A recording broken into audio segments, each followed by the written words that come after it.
What's going on, people? Today we got another In Motion Football live stream. My name is Alam, and today we got Bills Jags. There's a Monday Night Football doubleheader, so there will be Bengals Commanders on TV at the same time. That's a game we can definitely go back and forth with, depending on how this goes.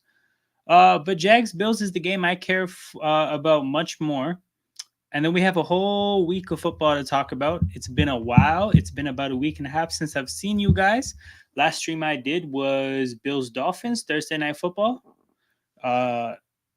Pretty big game. So I got the Bills again. You know, classic AFC football. A lot of competitive teams. So a lot of these head-to-head matchups have a lot of implications.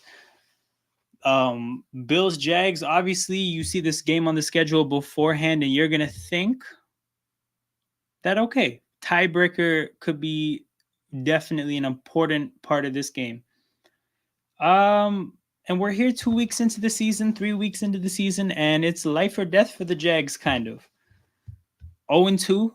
I think the media has definitely emphasized the stats of being 0-3. That's something that nobody wants to take part in. Nobody wants to be the team that tries to go or tries to make the playoffs from 0-3. Tiny percentage of teams have accomplished that. And so far, it's a horrible, and I mean horrible, start for the Jags. They're down 13-0 early. Two Bills touchdowns on their first two drives. And we're going to get this screen shared. How does this work? Because that's an interesting sized screen.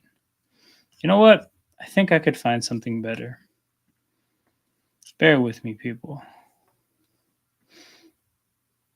I will get us a better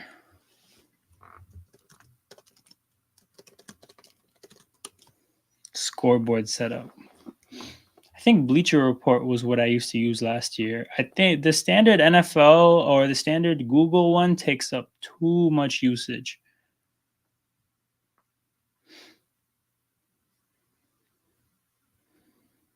Bleacher Report isn't it either, though. Okay, we're going to figure this out.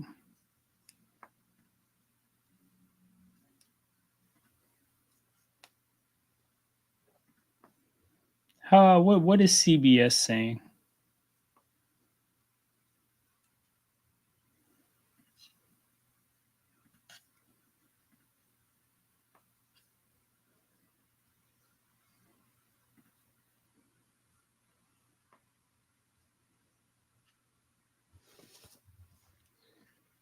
You know what? I like this setup here. We're going to fuck this screen off.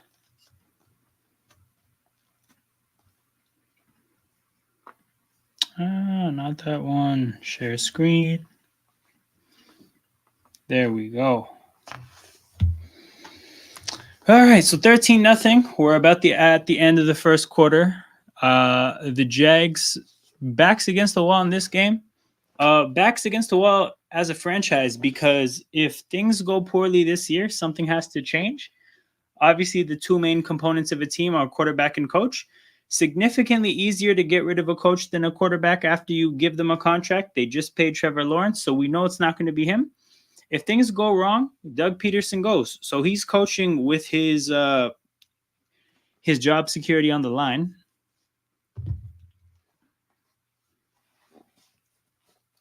And we're going to have to see how that goes. Offensively, they added Brian Thomas Jr., and that's about it. And if you've been following the content on this channel, right, they had a playoff win 2 years ago, which I think was Doug Peterson's first year, when they had to come back against the Chargers. My criticism of the Jaguars last year, or going into last year, was that, hey, they seem pretty content being more or less the same team. And I don't think that's a good thing to do in football. I think you need things that make you fundamentally different than last year, because in football, these defensive coordinators are too good. They will get into their tape bag and they will figure out how to stop what you like. So I thought last year the Jaguars they had a pretty complacent offseason. They seemed too comfortable, and the Jags are just going to let the first clock run out in the first quarter. Just too comfortable, looking the same. Now they go into this year, and I think Brian Thomas Jr. is one move that makes them different, but it's only one move. I don't think it's enough. I think even on the defensive side of the ball, they've been pretty content to stay just about the same team for 3 years in a row, and I think they're paying the price for it. So if things don't go good for Jacksonville this year, it'll be interesting to see what kind of coach they pivot to, what kind of differences or what kind of how different of an approach that new coach would have, and then really like what do they have to work with, what kind of pieces could they add. So these are all going to be things that we're going to have to watch for Jacksonville. With Buffalo looking to be the fifth team to be 3-0. Pretty good head start for them in their division. I think with the losses that Miami's going to rack up without Tua, and New England being New England, they're really only in a battle with the Jets for that top spot. They haven't played the Jets yet, right? No, they haven't. So those matchups will be really important. But I think the Jets and Bills okay, not the Jets, but the Bills I think are definitely a lock to either make the playoffs because they win this division, and if not, I think they're a very strong contender for the wild card. And getting 3 wins to start the year would be a pretty strong step in that direction. So good encouraging signs for Buffalo for sure this year. Kind of picking up where they left off last year, where they made the switch from I forget both the offensive coordinators' names, but they made a switch from one offensive coordinator. Oh, from Dorsey to Brady. I forget. I think it's Kyle Brady, but they made a move from Dorsey to Brady and became more of a running team, and it suited them pretty well. But yeah, that's this game. We got a commercial break, so typically when that happens, we like to get into getting it into the last week's game. So we'll start with the first game of this week, Pats Jets. Takeaways from this game: the Patriots came crashing down back to earth. I think it would help you, or it would prompt you to look back at the Patriots' first 2 games and really understand what happened. They played Cincinnati, who are notorious slow starters. A team that definitely stumbles out of the gate routinely. They played a team that I think was missing T. Higgins, and Jamar Chase kind of just newly showed up to the Bengals at that time. Joe Burrow has a weird wrist thing going on. They don't really know how that's working. So Patriots had a strong performance in that game. Obviously won the game, but you can maybe understand why that's not what it looks like in terms of beating Cincinnati. Or what it might look like at face value. Okay, 3rd and 3, big down for Jacksonville. Brian Thomas Jr. on the sideline makes a move, not going down easy. Still not going down easy. Takes 3 guys to bring him down. But yeah, and then the Patriots in week 2, they played the Seahawks, who Seahawks are 3-0, but look at the teams that they've played. They played a Patriots team that we're now seeing probably not, that competitive of a team. They played a Dolphins team without a quarterback, and then Seattle in week 1 played who? Oh, Denver, a team that's kind of starting from scratch in their first week. So, this thing is staying. The green screen is not making this go away. Interesting. But yeah, so Patriots came crashing down to earth. I think we now have the idea of they are who we thought they were. Shout out to Herm Edwards for that. But yeah, we have an idea of who they are. As for the Jets, it was a good performance. I don't think it was anything out of this world. I think with the Jets, they're a team that leaves me feeling like good team, but I don't think they have enough going on offensively. I really like Wilson and Brees Hall, but I think outside of those 2 players, oh my God. Christian Benford smacked the shit out of Brian Thomas. Brian Thomas looked very hard to bring down on that last play. This play, boy, he got hit. God damn.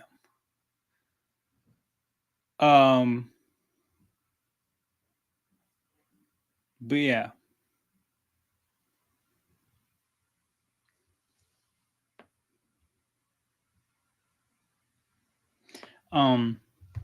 But yeah, in terms of the Jets, and then you look back at their earlier games. Week 2, they beat the Titans, a chaotic team with a chaotic quarterback. Week 1, disappointing game against the Niners for sure, especially considering that the Niners don't look like world beaters anymore. That being said, they did have Debo and Kittle at the time. But yeah, Jets, outlook so far, good, not great, not elite, nothing special, just good, but definitely not bad. Pats came crashing back down to earth. Those are the only real takeaways. Okay, we're going to get to my Eagles in this game. But before I talk about the Eagles, I'm going to talk about the Saints. Saints, following with the theme, New England to New Orleans. We got another team that came crashing back down to earth. I think in their first 2 games, you don't really put a whole lot of stock in what they did against Carolina. Damn, Trevor Lawrence looks like they had a hard time getting the snap off. Bigsby to the right. 5 yards, but this looks like... I feel like it's an illegal formation. The way things turned out there feels very illegal formation-y. Let's see what happened. It's an offsides. Damn. As confused as Jacksonville were, Buffalo was even more confused. Okay.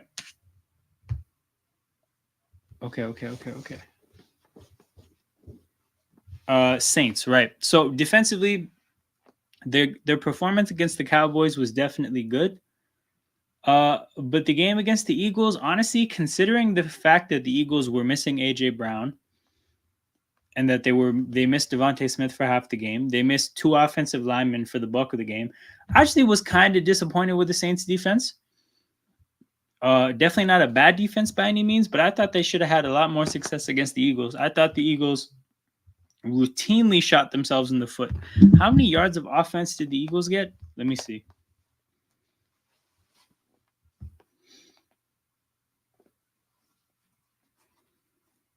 The Eagles got 460 yards of offense without AJ Brown for a whole game, without Lane Johnson and Mekhi Becton for like 3.5 quarters, and without Devontae Smith for about a quarter and a half. That's a horrible game from the Saints. So I left this game feeling like the Saints defense very overblown. They had a horrible game, I felt, because of the Eagles injuries. And then getting to the Saints offense, yeah, they came crashing back down to earth. And I think this game reminded you that is Derek Carr's offense. And that is ultimately something that's going to provide a ceiling. That's a cap. That's definitely a cap. You saw the way the Saints ran the ball the first 2 weeks. You saw the way the Eagles struggled to stop the run in the first 2 weeks. The fact that their running game performed as poorly as it did. Yes, the Eagles defense took a step forward, but yeah, you guys could not run the ball. That's definitely disappointing. So all in all, I think obviously the Saints passing game had their moments here and there. They came close to making some plays. But I think the Saints team as a whole disappointed, like every single component of the team. So you got to look at the Saints and say, maybe you kind of brush aside what they did against the Panthers because that was a pre-Andy Dalton Panthers team. You look at the Cowboys and you might say that that's a team that's a bit of a mess right now. Yeah, the Saints stocks came crashing down and justifiably so. And the fact that it happened in New Orleans too. So something that I didn't get to talk about was the fact that the Eagles tend to have bad games in New Orleans. I don't know what it is. It's something about the Superdome. The Eagles tend to not have good things happen there. So, hey, big up, Joel. So I was expecting bad things to happen. Almost a sick catch by Gabe Davis. Oh, it's a Gabe Davis homecoming. I totally forgot about that. But yeah, I thought the Saints fans should be really disappointed in their team. Their team, whole team, collectively, top to bottom, came crashing down. And they were playing like assholes. I was so happy that they lost. And I'm pretty pissed that the Eagles coaches stopped Jalen Carter from talking shit. Because I thought, yes, brother, yes, Saints. And this is real Eagles fandom happening right here. Me and all my Eagles friends, homies, all had the same point about, damn, dog, bad things happen in the Superdome. So the fact that we were going into this game off a bad game against the Falcons with no AJ Brown, I was terrified. So yeah, Saints side of things, they should be disappointed. On to the Eagles side of things. Defense, outstanding game. They held the Saints to 220 yards of offense. In 2024, holding an offense to 220 yards is sensational. They held Alvin Kamara to 3 yards a carry, I believe. I'm going to reference this, yes, or double check this, yes. They held him to 3.3 yards a carry. That is amazing. Derek Carr held to 142 yards passing, key turnover. The pick to seal the game. So I thought the defense showed up and played amazing. They played against a team that had a very good game against Carolina, which you can debate how viable that is, and had a very good game against Dallas, which the degree to which they had a good game is the important thing there. Do I think the Saints are some amazing offense? No.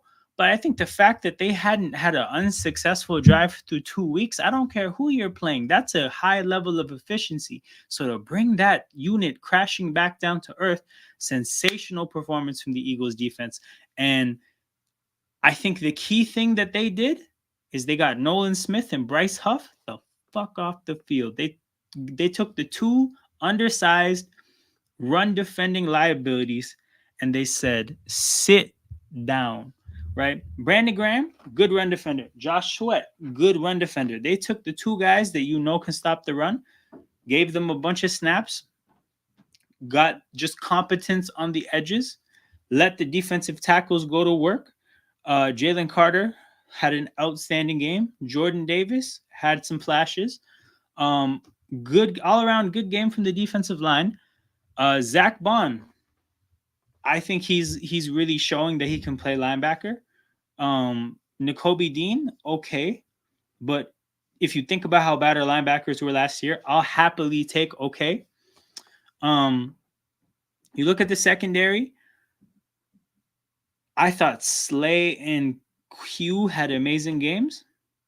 I thought, obviously, Blankenship came up with the big pick. I think CJ, GJ maybe had one play where I saw that I thought he made a mistake. But as a whole, the whole defense showed out. It's a sensational response. So I think I've addressed everything in this game except the Eagles offense. And this is really where we're going to have a lot of conversations about just how frustrating this coaching is, because this Eagles offense had a lot of shit stacked up against it, right? AJ Brown missing. You guys all know that that's a huge miss. We lost two offensive linemen at the beginning of the day. As informed football fans, you guys should know that the Eagles' record without Lane Johnson is horrible. Now, the Eagles' record without Lane Johnson and another starting offensive lineman is probably 0. We've probably won no games in that circumstance. So that's what we were facing, right? As is, two backup offensive linemen is tough.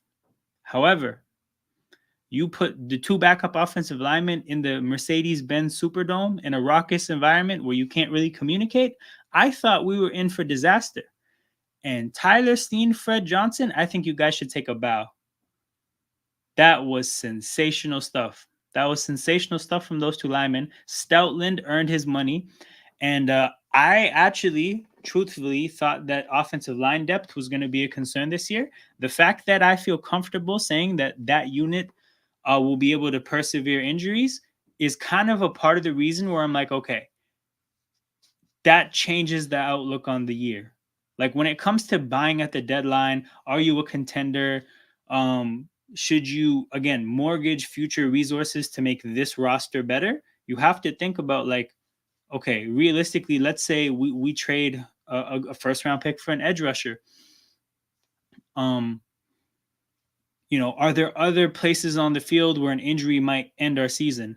I kind of fear that offensive line might be the kind of area on our team where the wrong injury could end our season. I left yesterday's game feeling like that's not the case. It's not the case at all. So that's really encouraging. But no AJ Brown, two backup offensive linemen in the Superdome. It's clear as day that the only thing you have to respect is Goddard, Saquon, and Devontae Smith.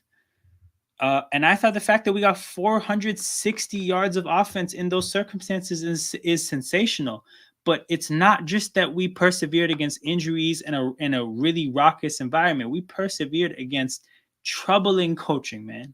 Really, really troubling coaching. Okay, we got highlights from the Bengals game.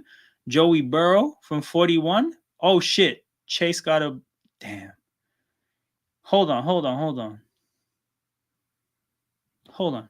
Same shit, same different year, same shit. Because part of Washington's problem last year is that they didn't double number one receivers. So you saw AJ Brown go crazy against Washington the way, like, in a way he didn't go crazy against other teams because nobody is going to leave him on an island one-on-one with a guy like Emmanuel Forbes. That was something only Washington was stupid enough to do. But if you don't believe me, look at Tyreek Hill. Tyreek Hill had, I think, like 250 yards and 2 touchdowns against the Commanders. Washington, different level of idiocy against wide receiver ones last year. They have a whole completely different regime. And you're allowing Jamar Chase 40-yard touchdown receptions. That's the one thing you got to stop when you play Cincinnati. You got to let Gesicki, I don't know. Who are there other players outside of Higgins? Let those Ayos Shibas, I don't even know who he is. Let him burn you. But damn, the Bills are driving. Yo, this could get ugly for Jacksonville. I just realized they accepted a field goal. That's nasty work. But yeah, back to the Eagles. Sirianni is lasting the whole season unless it gets as bad as last year. Yeah. Also, yo, I don't think our owner is the fire a guy mid-year kind of a guy. I don't think he's actually built like that. I think he fired. Who did he fire? He fired Chip Kelly. Is the only guy he fired mid-year. It has to get that level of toxic. Here's the thing, though. I actually think we got pretty close to that happening. Oh shit! Allen gets good protection against the blitz. No chemistry with Matt Collins there. Fuck, what'd I say? Yeah. So here's the thing, yo. Imagine if the Eagles lost this last game. Imagine they lost it. They were 1-2. You go into Tampa next week.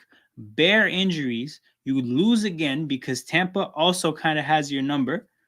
You're 1-3 going into a bye week. Oh my God, the level of toxicity for 2 weeks in Philadelphia would have been crazy. It would have been crazy. Okay, 3rd and 11, big down. Low-key, Saquon saved his job. Like, you know how in football, like the other European football, we talk about like so-and-so saving jobs, like Nkunku could have saved Pochettino's job. Yo, Saquon saved Sirianni's job. Damn. They really just left that much open field in the middle against Josh Allen. Yeah, you can't play man coverage like that without a spy against great quarterbacks like this or great running quarterbacks.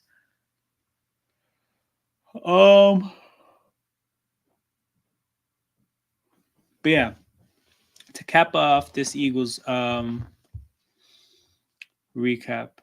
Oh shit, Keon Coleman touchdown. Is this his first career touchdown? Okay. I'll be real. I was expecting more from the celebration. Oh, shout out to Blake Murphy, by the way. Somebody who covers the Raptors who's a Jaguars fan who's at this game. Tough scene to spend money and watch this. Why are there 2 Monday night games? Brother, I cannot tell you why. There's 2 more next week as well. They both stink next week though, so you can just actually watch neither of them. But to be honest, I don't mind having a good Monday night game and a kind of a scrubby Monday night game, right? Because you can kind of move from this to the scrubby one for a little bit of entertainment. Because usually in scrubby football games, I'll put it this way, right? A scrubby football game lasts 3 hours, but there's usually about 15 minutes worth of good content in that 3 hours. Now, the problem is if you have to watch the entire 3 hours, the return on investment isn't there. But when you can just kind of go in and out of a trash football game, you can usually get some good stuff out of it. That's what I find. But yeah. No, Eagles offense got 460 yards despite injuries, despite the road environment, and despite coaching that was just getting in the way, bro. Just leaving points on the table. And like the point isn't just points, it's also momentum. Momentum is a real thing. When you go for it on 4th down and don't get it on the road, you're energizing the crowd. You're energizing the other team. There was just no need to do some of that shit. The 4th down before the half, ridiculous. The 4th and 4 that we went for when Jalen Hurts got sacked, My trouble there is that you just have no momentum. Like people are like, I love this saying we're losing recipes, right? Because like the whole idea there is like we're losing knowledge and know-how and like a knack for things, right? We're losing recipes when it comes to being aggressive. Like the whole point of being aggressive, and think back to the godfather of being aggressive, which was 2017 Doug Peterson, is we're going to be aggressive because we're good. So we're just like, as a team that typically succeeds, our chances of succeeding at any given moment are higher because we just tend to be more successful because we're good. That's one thing that's the case. You know, we're a good team that tends to be in a good position in games, so we tend to have momentum. Um, and yeah, like those are the two things. We're aggressive because we're good, and we're aggressive because we're never really aggressive in the face of momentum. If you look at a lot of the Eagles' most aggressive decisions under Doug Peterson, it was in games where we were in a groove, and that's why you go for it, because we're in a groove. So let's take advantage of this and keep playing football.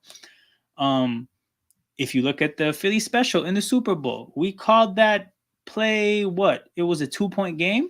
Our offense was rolling. Yeah, let's keep our foot on the gas. That's like there's a certain kind of like state that you should be in when you like there should be a like a what's the best way to say this? There should be some conditions that have to be met for you to be aggressive. And I think being a good team that's playing well, or like has a good history of playing well, or good recent history, and you know, being in a good place momentum wise, those are conditions that should have to be met in order to be aggressive. And it just feels like with Sirianni, he's just aggressive to prove a point. Okay. We got the Commanders at the goal line. Brian Robinson. Many men met him at the goal line, and then they stopped him from getting in.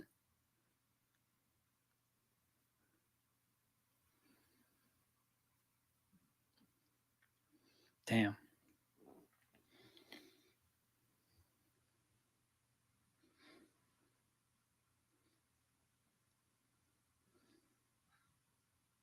But yeah, going for it on fourth down is a trouble with the Eagles coaching. And then the other thing that I think we should probably start watching is Saquon Barkley is both really good and really important to what we do. And it's probably best to figure out how to integrate Kenny Gainwell. Because boy, this usage for Saquon across the whole year, it will not last. And we need him to be healthy like this in December and January and February. So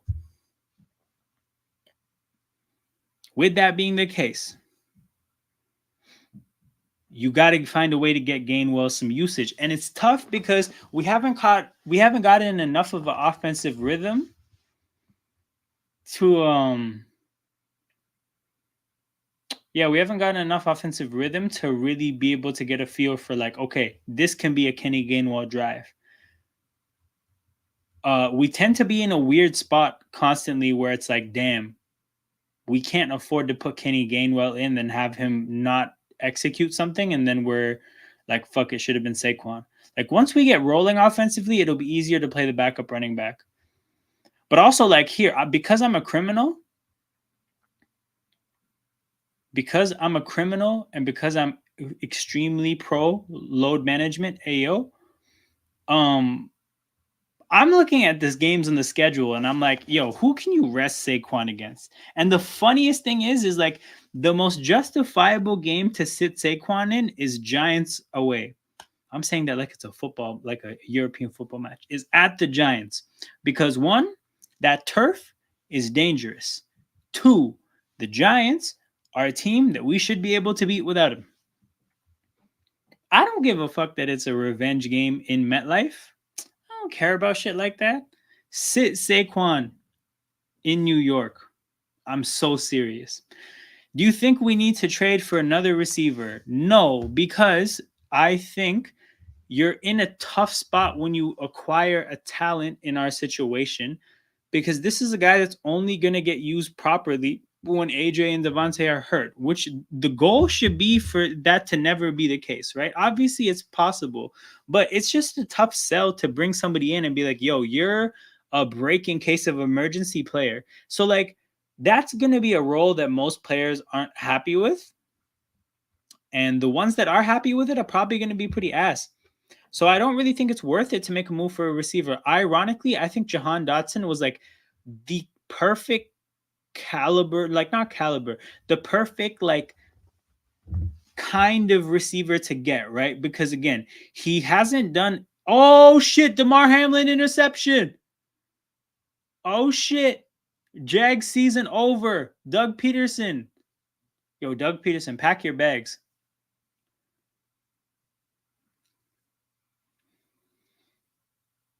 Damn, Hamlin going crazy. I lied. No, to be honest, that's 2 for 2 now in terms of me being underwhelmed with Bills celebrations. Keon Coleman got his first career touchdown. DeMar Hamlin, first career interception. Oh, okay. I think the dance moves help a little bit, but I'm saying like underwhelming celebrations for such big moments.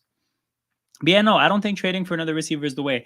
I think the offensive line showed that you don't have to trade for a lineman. I think you can't really trade for receivers, tight ends, or running backs with how stacked your skill positions spots are. I think you trade for an edge rusher. I'm so serious. I think that's where it is. This team will never trade for a linebacker. And also, to be honest, Nakobe and Bond, they kind of deserve a little bit more run. You can't trade for anybody in the secondary because you've already spent so many resources. Bro, it's edge. And you need it because Saquon, Brandon Graham and Josh Sweat playing this many snaps all season is not going to get it done. Are Nolan Smith and Bryce Huff going to get better? I can't guarantee you that at all. I have no clue if they're going to get better or not. So, yeah, bro, I'll be real. It's got to be an edge rusher. Defensive tackles, I think you got to give Jordan Davis and Milton Williams and Moro Ojomo. Like, I think you have young, talented defensive tackles that you got to give the snaps and just live or die with what happens. So, yeah, I think it's got to be an edge rusher. And if you think about the long term of it, like Sweat and Graham, who are your 2 reliable edge rushers, are probably gone. They're probably gone after this year, right? So you know you're returning Huff and Nolan Smith, who you don't have any confidence in. Like, this is, if you can find an edge rusher that's a serious guy on a good contract, you trade a first round pick for that, I think. Like, let's say the Jags season goes to shit now. Joshua Hines Allen, aka Josh Allen. Fuck, kick the tires, see what's going on there. I think edge is the position you trade for. But we got another commercial break. We are going to get to the next game on the docket. Broncos Bucks. So when I saw this score, I'll be so honest with you, I got pissed. I was so mad when I saw this because, man, the Bucks play the Eagles next. I did not want to play a Bucks team that was motivated and focused. I was hoping that the Eagles could get the Bucks, performance like this. That's what my hope was. And it didn't happen. We are going to see a very focused Tampa team that has continuously beat us in big games. The one time we beat them last year, I don't think anybody really cared. Yo, shout out the Bills, though, man. Who did they play week 1? I forget who they played in week 1 because they've sent a couple AFC, they've sent a couple of these AFC teams to God this year, bro. They smacked Miami. They smacked Jacksonville. Or in the process of smacking Jacksonville. Who did they play in week 1? Arizona. Okay, damn. Does that say something about Arizona? Is Arizona to be honest, Arizona might be Oh shit! Bubble screen to Khalil Shakir. Yo, Joel, is it just me, or does watching another team execute a bubble screen successfully piss you the hell off? because as many bad bubble screens as I've seen as an Eagles fan in these last 3-4 years, oh my God, it pisses me off to see stuff like that happen. But yeah, seeing this result pissed me off. If you look at a team like Tampa, what it says for them is just that like they were overperforming. They're not this bad either. They're somewhere in the middle. And they're the kind of solid team that sometimes when we think of like a solid like 9-win team, we think, oh, they're probably just steady all the time. But some 9-win teams are up and down. And I think Tampa might be that kind of solid team where, yeah, we have some great performances sometimes, we have some shitty performances sometimes, and it averages out at solid. We're not like a steady solid. I think Tampa Bay might be that kind of team. The Broncos, now for that side of things, I think it would be fair to say that you can't get a result like this without good coaching. I think it's an encouraging sign from that standpoint. Bo Nix, argument could be made that Bo Nix had the best performance from a rookie quarterback yet this year with this performance. The argument could be made, and I'm saying this as a fan of a team whose young quarterback struggled mightily against Todd Bowles many a times. Todd Bowles, a coach known to give rookie quarterbacks a lot of trouble. Sean Payton perhaps is the kind of coach that, you know, a lot of experience, a lot of know-how, probably had a good feel for what Todd Bowles would throw against Bo Nix or throw at Bo Nix, and did a damn good job of preparing Bo Nix to be successful. I think the Broncos, in terms of their supporting cast offensively, I think they are definitely not trash, right? Like Jaleel McLaughlin looks like a decent player. Javonte, disappointing, but disappointing considering that he had really high expectations. Probably still okay. Cortland Sutton's like the thing. Cortland Sutton's a good football player, right? Like he hasn't really wowed anybody because he hasn't had good quarterback play yet. And when you look at his style of play, it's not flashy, but Cortland Sutton's a good football player. Like the offensive line has gotten better. Quinn Miners is really good. Damn, they're showing the whole stadium going crazy for Damar Hamlin. Now, what a turnaround for him.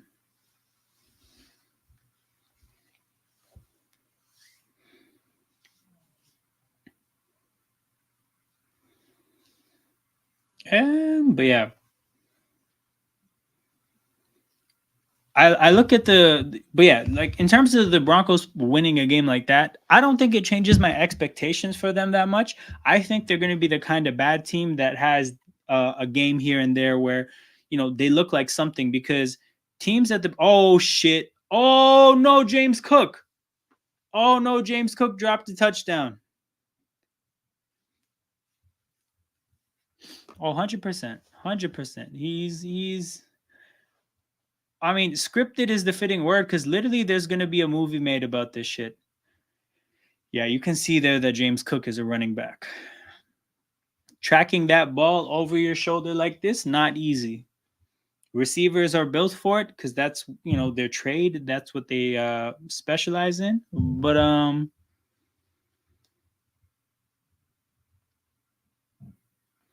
yeah, he's that's a running back. Josh Allen, swing pass to the rookie running back Davis.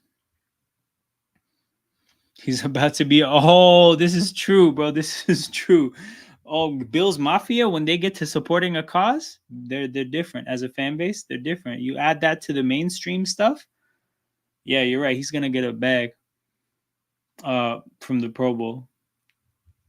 But yeah, no, Broncos, this doesn't change my understanding of who they are. I just think that like they're gonna be the bad team that has flashes here and there, because young teams at the beginning of a rebuild, that's how they tend to be, right? They tend to show you really inconsistently what they could be in the future. So I think that's what Denver is going to be. Okay, Khalil Shakir on a crossing route. Yo, Khalil Shakir does not go down easy. He does not go down easy. He's built low to the ground. crazy balance, crazy contact balance. He's out here playing like Super Saiyan Cole Beasley. But yeah, that's sensational from him.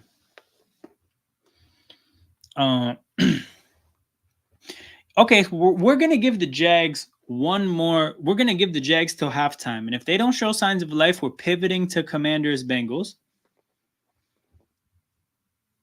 And we're going to talk about, what the Jags should be doing from this point onwards and maybe why they're having these issues.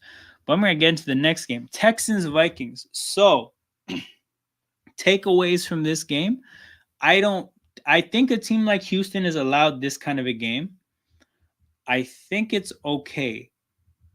They have a lot of credit in the bank all across the board.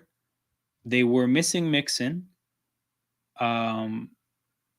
They didn't really have much of a running game last year, so they're kind of used to not having a running game. But nonetheless, that still is not a good thing to be without Joe Mixon. And here's the thing: they went up against one of the better. Okay, when you say one of the better rosters in football, I think that sounds a little bit bigger than what I'm trying to say. But I do really like Minnesota's roster from a standpoint of their caliber of talent, but also how well they fit their coaches. And that's what I mean by that. I look at Minnesota's team last year, and I always felt that on paper, they just weren't a good team. This was especially defensively. But if you look at what they did last year, I thought that they overperformed like crazy. And the reason they overperformed, I think, is because of coaching. I think Flores showed that he can coach up players.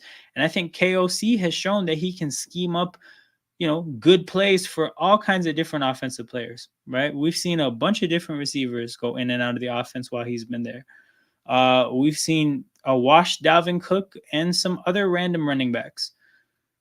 But if you look at what he has now, Jefferson is one of the best receivers the best receiver in the league, I think. Naylor looks like a solid receiver. Aaron Jones is the best running back that coach has ever had. Brian Flores has the best personnel he's ever had as a Vikings coach. Now he's in his second year, so obviously that's the case. But the point is that the coaches almost they gave you proof that they can coach, and then they were given the resources to go supplement what they had. So I actually think that outside the quarterback position, Minnesota is set up really nicely. So it's simple. I think Houston went on the road. They went to a tough place to play. They didn't have their running back. They didn't show up with their best stuff. They showed up against a good team, and they just got put in their place for this one day. So I'm not overreacting to this game from Houston. I think this is just more confirmation that Minnesota, again, they have a damn good roster around the quarterback position. And it's not because they're just stacked with talent, but they have a good amount of talent, and they have coaches that are going to get more out of the talent. So they're set up nicely. Now, when it comes to the quarterback position, I think Kevin O'Connell is really like that when it comes to play calling. We've seen, again, a bunch of random quarterbacks. Joshua Dobbs winning football games 4 days after being there. Just random quarterbacks have shown up and played well. A lot of people forget, but Kirk Cousins was looking like he was having a career season prior to tearing his Achilles last year. I really like Kevin O'Connell as a play caller. Now, again, he has good weapons, but he deserves credit for how he maximizes the quarterbacks that he gets. And if you think about a player like a Sam Darnold, a 21-year-old rookie as the quarterback position, I haven't really got a chance to do as much draft content as I wanted to do. But something I always talk about is when it comes to 21-year-old rookie quarterbacks, people take for granted how young that is to play the quarterback position.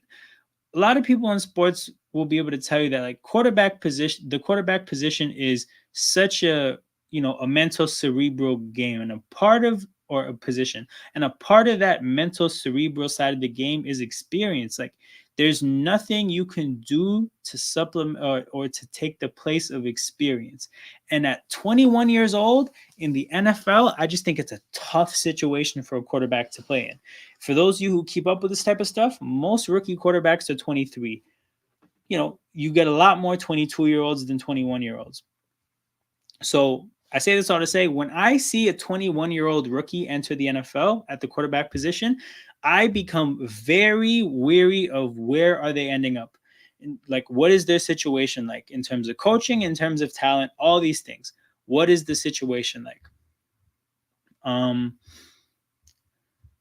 if you think about Sam Darnold, he went into one of the worst situations in New York. The Jets are a mess. He had Adam Gase. I can't think of a worse situation to be in. Then he would go to Carolina, a team that got the worst out of him, Baker Mayfield, and Bryce Young. Baker Mayfield went on to hoop. Sam Darnold's going on to hoop right now. I think Bryce Young will go on to a second team and probably be like, all right. He went to the Jets and the Panthers as the first two stops in his career. Complete nightmare situation. Then what happens after that? Goes to the Niners, which is a very quarterback-friendly offense. Has a good showing in a small cameo he had, I think, against the Ravens. And yeah, then he goes to a team that kind of has offensively a lot of overlap in terms of the similarities between KOC's offense and the Niners offense. So he gets into a situation that he has some familiarity with. He finally grows up a little bit. And again, I don't think he's a great quarterback by any means. He might barely be good, but the point is like this the circumstances surrounding a quarterback are so important. And I looked it up. Sam Darnold is on a 1-year deal. He's probably the best. Whoa, that's a drop you cannot have. Come on, 85. Who is that? Strange? Is that Cole Strange? I don't even know what Strange's first name is, but you got to catch that. But yeah, Sam Darnold is probably going to be the best free agent in the quarterback market this offseason. And I think he's going to get a crazy bag. And if it's from a team that doesn't know how to use him, he'll probably play like shit again. And if he does that, he'll probably be cheap for another team again. And it'll be really interesting. Oh shit, Bills bring the pressure. Trevor Lawrence almost fumbles. 3rd and 10, and the Bills pressure gets home. Nightmare game from Jacksonville. You can't even be aggressive and go for it here. Holy shit.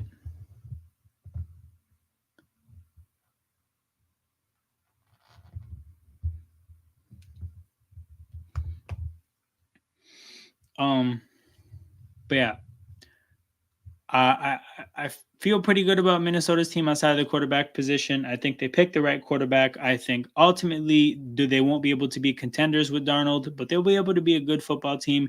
And all eyes on McCarthy next year, because that'll be the real test. That will be the real test. Chargers Steelers. Okay, we're definitely going to switch Monday night games. I'm about to make this switch right now. What the hell am I going to watch this game for? It's a 24-point game, and the Jaguars are punting.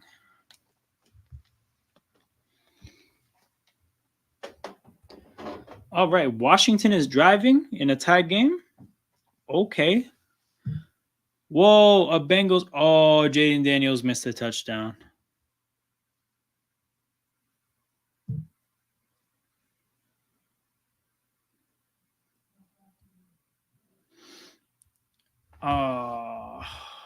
Oh, Jaden. It will not get much easier than that.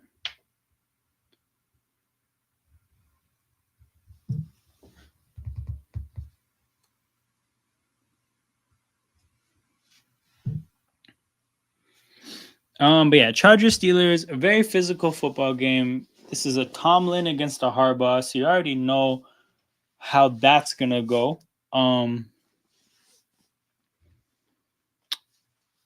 Takeaways from this game: Steelers defense is good. What did they do in? Because I know in the first week they held Atlanta to like 10 points. I want to say in this game they hold the other team to 10 points. And in the second week, I totally forgot what they did. Damn, they held the Broncos to 6 points. Okay, so 3 games in a row. You've held a team under 10, kept the team 10 points or less.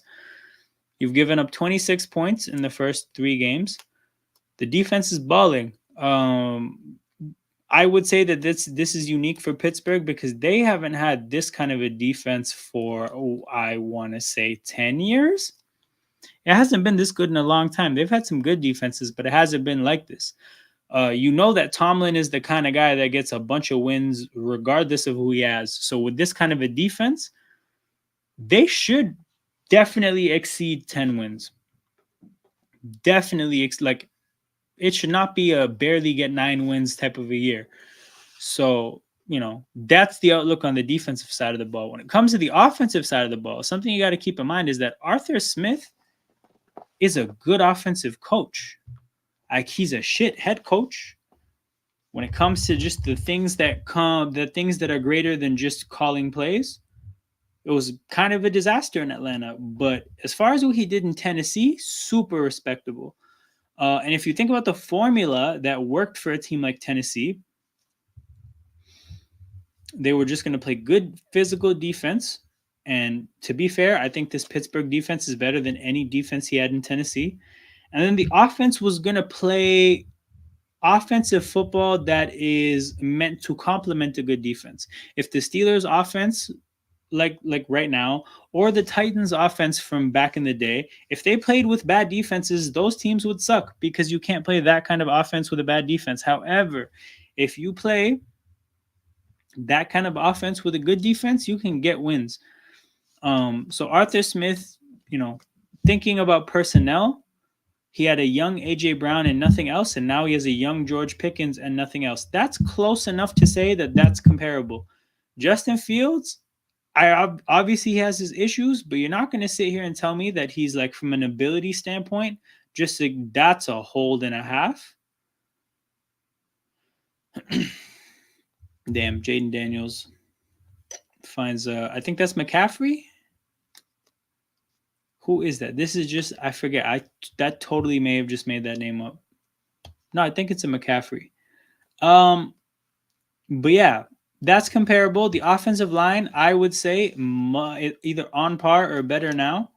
Obviously, major downgrade at the running back position, but I think they still have serviceable enough running backs. Their quarterback, again, has more talent than Tannehill had.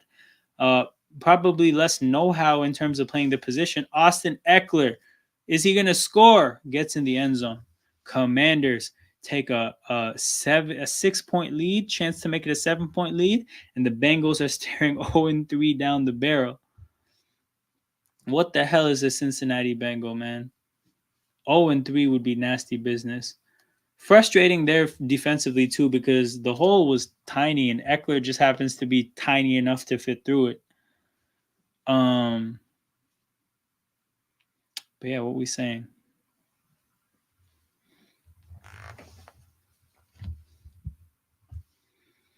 Yes, Steelers, again, they should win a lot of games. Now, the Chargers,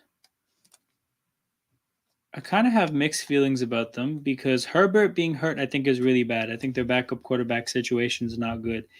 If they go to their backup, I think they'll be one level above trash, whatever that level is.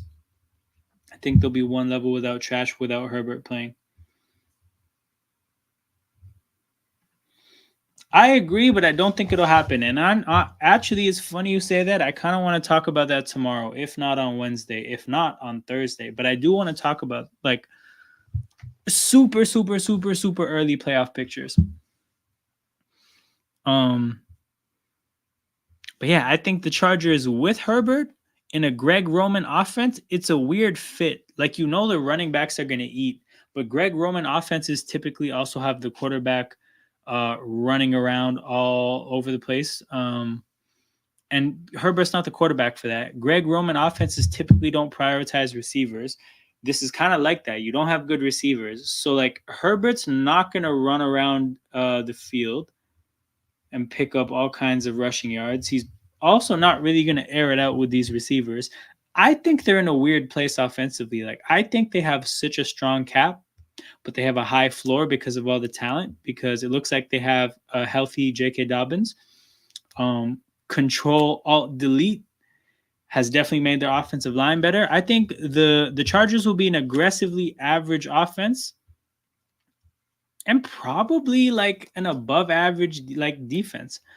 So I'm in a weird place with the Chargers. I like their direction, but I don't think they're there yet this year. Strong start at 2-1 though.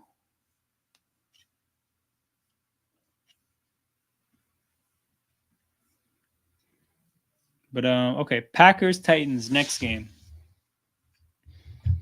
Packers Titans. So to start off with the Titans, disaster start for them.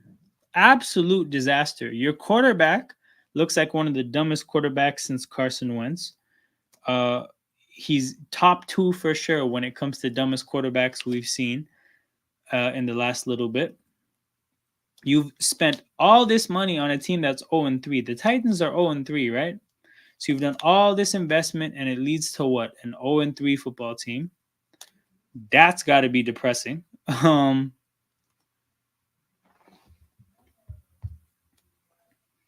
And then,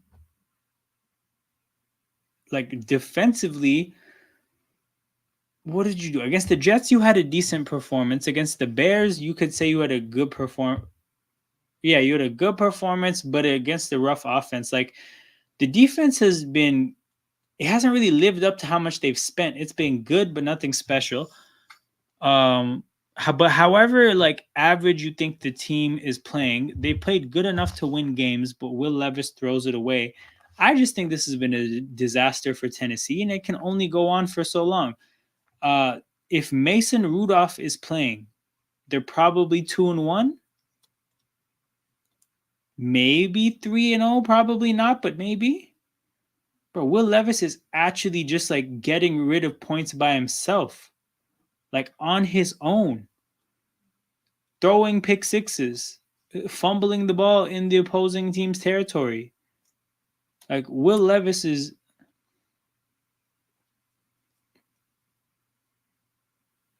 Damn. Bengals 9 yards on first down. But yeah, Will Levis is single-handedly, getting in your team's way, but you've built around him. Like Mason Rudolph, again, he would be winning games. Yo, the Bills scored another touchdown. No. What happened? What did I miss?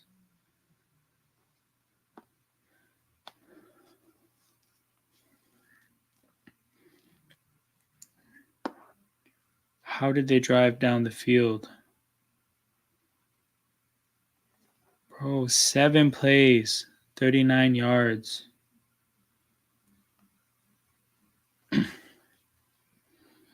Buffalo looks good, people. Buffalo looks good. But yeah, to look at the Packers side of things, their defense is getting turnovers. Their defense is you could say they ran into a buzzsaw in Philadelphia on a slippery field. That's a game you can throw away pretty easily. But week 2 and week 3, they've done their thing. Gone up against inexperienced quarterbacks and definitely got the ball out of their hands. The defense looks like less of a liability with under the new defensive coordinator. And then offensively, take a bow, LaFleur. I think a lot of people criticized him quite a bit for a long time. I think you could say that he underperformed with Aaron Rodgers. But I think it's also pretty clear to see that him and Aaron Rodgers probably were never on the same page about football. There was a lot of talk about how he wanted to use motion and Aaron Rodgers hates motion. So that's something. But yeah, like, he obviously got the most out of Jordan Love. He had Jordan Love looking good, a player that a lot of people criticized. And now Malik Willis, you talk about a perfect game plan. The way they ran the ball last week, the way they were creative this week, the way he draws up plays for Malik Willis that he obviously would never draw up for Jordan Love. Malik Willis got here how long ago? Like a couple weeks ago, maybe 3 weeks ago, and already 2 wins. Yeah, it's sensational. It's sensational. And he's doing it with his own draft picks too. Like, this is so impressive because your fingerprints are on everything. You drafted all of these receivers. You drafted one of the quarterbacks and traded for the other who, the whole league discarded. You actually drafted, I think, 3 of the offensive linemen. You drafted both tight ends.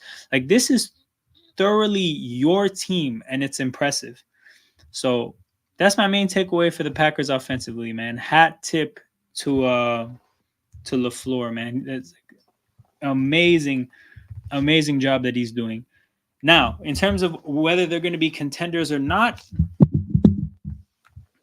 we got to see. Because what I'm impressed with is that LaFleur is, maximizing talent. But maximizing talent, there's no inherent tie between that and, getting it done in January and February.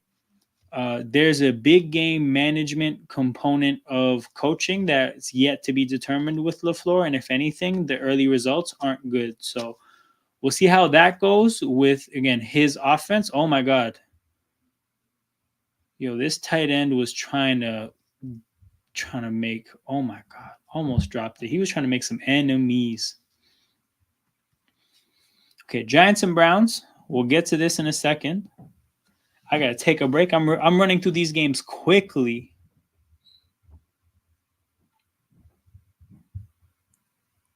Eric All Jr., tight end from Iowa. Iowa produces tight ends like crazy.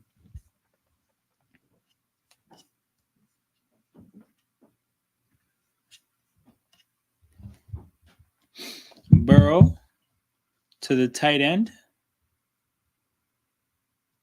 Refuses to go down. Thank God there wasn't a defensive tackle there. Yeah, Gesicki did not go down easy.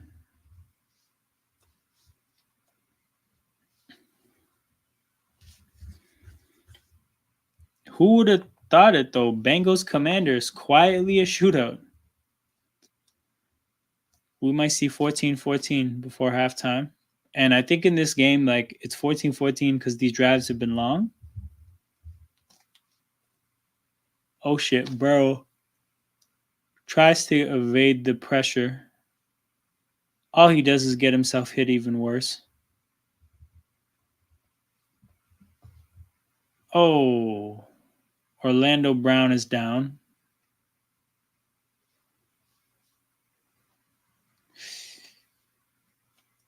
Not good.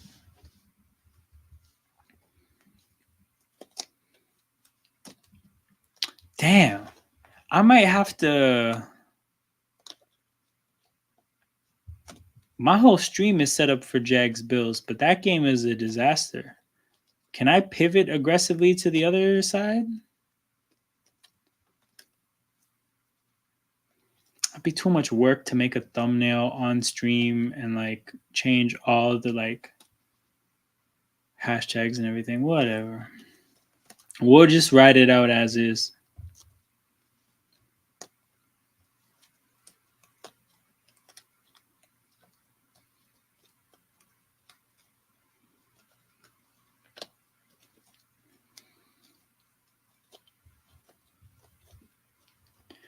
But yeah, let's get back into it. Giants Browns. Now, I think with Giants Browns, the bigger takeaway is how dead the Browns are. Now, I think for the Giants, what we learned is that Malik Neighbors is very good. Devin Singleton, solid running. Singletary, solid running back. Daniel Jones, troublesome quarterback. Defensively, again, I think that's more to do with Cleveland. I don't think we learned that much about the Giants. It's really Cleveland to me, and just how deep that team is in the mud. Offensive line, not producing like they did before. If that doesn't change, disaster, because their whole team is rooted in the offensive line being great. Jerome Ford needs a good offensive line. Nick Chubb, before injury, I would tell you, could probably persevere without a great offensive line. Post injury, he might need a great offensive line.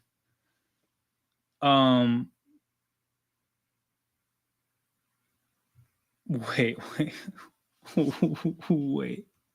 Yo, this is so many people. This is a lot of humans.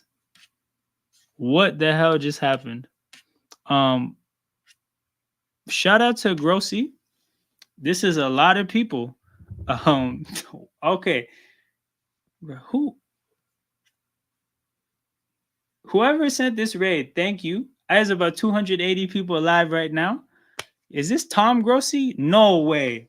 Tom Grossi sent me a raid? Jeez. Okay, shout out to you guys. Tom Grossi sends his regards. Yo, I don't know why he picked this live stream, but thank you, Tom Grossi, for this raid. I was hanging out here with about 5 people, but now there's a lot more people here. Everybody in here, make sure you hit that like button, subscribe to the channel. My name is Alam. I'm from Toronto, Canada. I run this channel called In Motion Football, where I like hanging out on the internet and talking football with people. So while you guys are in here, you guys, I don't know, you guys might be big football fans. You guys might be, middle of the way football fans. Regardless, this is the kind of place where, again, I think people who love the sport come to hang out. We're going to talk about the X's and O's sometimes. We're going to talk about funny stuff sometimes. We're going to, talk about, varying levels of seriousness. We're going to, again, this is a very spontaneous thing. I watch the game. Sometimes the games are interesting. Sometimes they're not. This stream setup currently was for Bills Jaguars. As you guys can see, that's a 31-point game. I don't want to watch that game anymore. So we pivoted this to Commanders Bengals. It's a 14-7 game. It's a much better game. We got a bunch of the games here. You guys can go earlier in the stream. I talked about a bunch of these games, just giving my thoughts. We got to Giants and Browns. But oh, hell yeah. Shout out to everybody in here subbing. I didn't know that I was going to make all these new friends. But yeah, all of us should switch. All of us should switch. It's going to be a 4-point game here. So again, I'd love for you guys to let me know what teams you guys are fans of. Because I'm an Eagles fan. I think I know a Steelers fan, a Ravens fan, a Colts fan, and a Texans fan that are active in this channel. But I've always wanted to get big enough to the point where there's a bunch of different fans in the chat and I can get a feel for like how every fan base feels. Because look, I'm an Eagles fan, so I'm going to have my finger on the pulse of that one team. I can sit here and I can watch the Jags and I could tell you from a distance, like, oh, it looks like this or this or this or this. However, I'm probably wrong because we've all watched ESPN and we've listened to them talk about our teams and we're like, okay, I can tell you watch like probably 10 minutes of our games. You read a couple articles, you look at the depth chart, and yeah, you give your thoughts on my team. I don't like doing that kind of stuff. My goal is always to interact with people. So what you guys will see on this channel is that I do a lot of conversations with different fans. I got a little community of people who likes hopping on live streams talking about games. Again, I got a Ravens fan, a Bears fan, a Raiders fan. He denies being a Raiders fan for what it's worth because the franchise has been that troublesome for him. But yeah, just I'd love to get more fans involved to actually bring their team. Yo, Cowboys. Okay, that's tough. That's tough. Packers, Bills. Okay, I figured with Tom Grossi we get a lot of Packers fans. Hell yeah, thank you, Ruben. Here's the thing. Reformed Browns, now Lions. Reforming from Browns fandom to end up in Lions fandom is crazy. Like you went from one kind of heartbreak to another. Now, granted, the Lions are probably a lot more entertaining now. But here, I saw something else that I want to. Somebody put 2 teams in here. And how do we feel as a community, people? How do we feel about the Steelers and the Packers? How do we feel about somebody having 2 teams? Because I think there's some situations in which it's acceptable, but I think there's a lot where, it's not. So I like that you're sharing goals for your channel. So you know what it is, though? Like, this really is just a hangout. Like, I think you guys, like, I have no aspirations for this channel to be me just talking at you guys. I don't want to sit here and be like, hi guys, my name is Alam, listen to my opinions for 2 hours. That's never my goal. My goal is to come hang out with people. Like, let's have conversations, let's talk. let's give ourselves opportunities to educate each other on the things that we're not going to know, because there's 32 teams out here.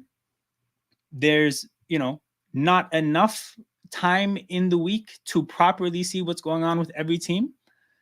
Let's hang out as a community and catch each other up on what's going on. One AFC, NFC is fine, I think. Okay, that's understandable, because I think it would make for a really awkward Super Bowl, but in most cases, teams barely play between conferences, so that's cool. If it has to be two teams, like if you have to be a fan of two teams, I would say one AFC, one NFC is necessary. Now, what I would say though is I think it's got to be a family thing. Like, you have to have some type of family story. I like having one main team and then other teams that I'm not super invested in but keep up with, So for me, that's the Ravens. Like, I'm an Eagles fan. I really started to understand football and fandom and these kind of things when I was around 6 or 7. So that was, I think, when was it? That was about 2003. But before that, in the 2000s, I would hear my dad talk about the Ravens defense, and he would just do it with so much excitement. I'd be like, oh, I'm a Ravens fan. So even though that, again, it didn't last long, I still have memories of it. So it's like, if the Eagles are bad and their season's over, I'm a Ravens fan. Who to pick? That's a struggle for sure. Good luck. I'll be back to Bills checker after my Bills game finishes. Hell yeah. The Saints is where I'm from, so I'm a Saints fan, but I also live in Colts. Oh, so you know what I find is, like, especially for Americans, like, I think it's a pretty common story for Americans to to have a hometown and then to have to move for work or something. So you end up in a new city. Obviously, there's been some franchises that don't exist anymore. So I don't know how familiar you guys are with Chris Long, but Chris Long was on the St. Louis Rams, and then post the Rams moving to LA, he actually kind of doesn't acknowledge like the LA Rams. And he talks about it like, look, I'm a St. Louis Ram and that team doesn't exist anymore. So he kind of considers himself an Eagles fan at this point because, being in the Patriots military setup, I don't think he was a huge fan of that. So I'm sure there's people like that as well who were maybe Los Angeles Raiders fans back in the days. Or obviously Oakland Raiders fans nowadays that probably aren't fans anymore and have to pick a different team. Jaden Daniels, 6 yards on 1st and 10. Nice to see a fellow Canadian NFL fan. Oh yeah, tap in and let me know what cities you guys are from as well. I'm from Toronto, Canada. I grew up going to a lot of Bills and Lions games because it's a doable drive. So again, other teams that I have a soft spot for because I've been to their stadiums my whole life. But nowadays, as I got older and I started to make friends with some other Eagles fans, I do a yearly trip to Philadelphia. Now, I went to the Eagles game against the Falcons.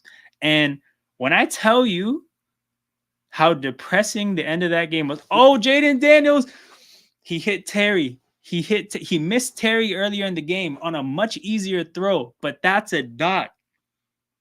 That's a dot. So obviously you're going to see at face value, this throw probably goes from like the 35 to the 5. Am I exaggerating? No, it's about the 35 to like the 7. But the thing you have to keep in mind is that Terry McLaurin just stays in stride. He doesn't have to speed up or slow down, and the ball hits him exactly where it needs to hit him. God damn. How underrated do you feel a healthy Bills corner room is? Underrated? Well, you got to give them props for how they've performed so far. I think we're going to look back and say that Jaden Daniels keeps it for the touchdown. Commanders up 11. Damn, the Bengals are really staring 0-3. They're staring 0-3 down. I don't know what it is about Cincinnati and how they always consistently start slow like this. But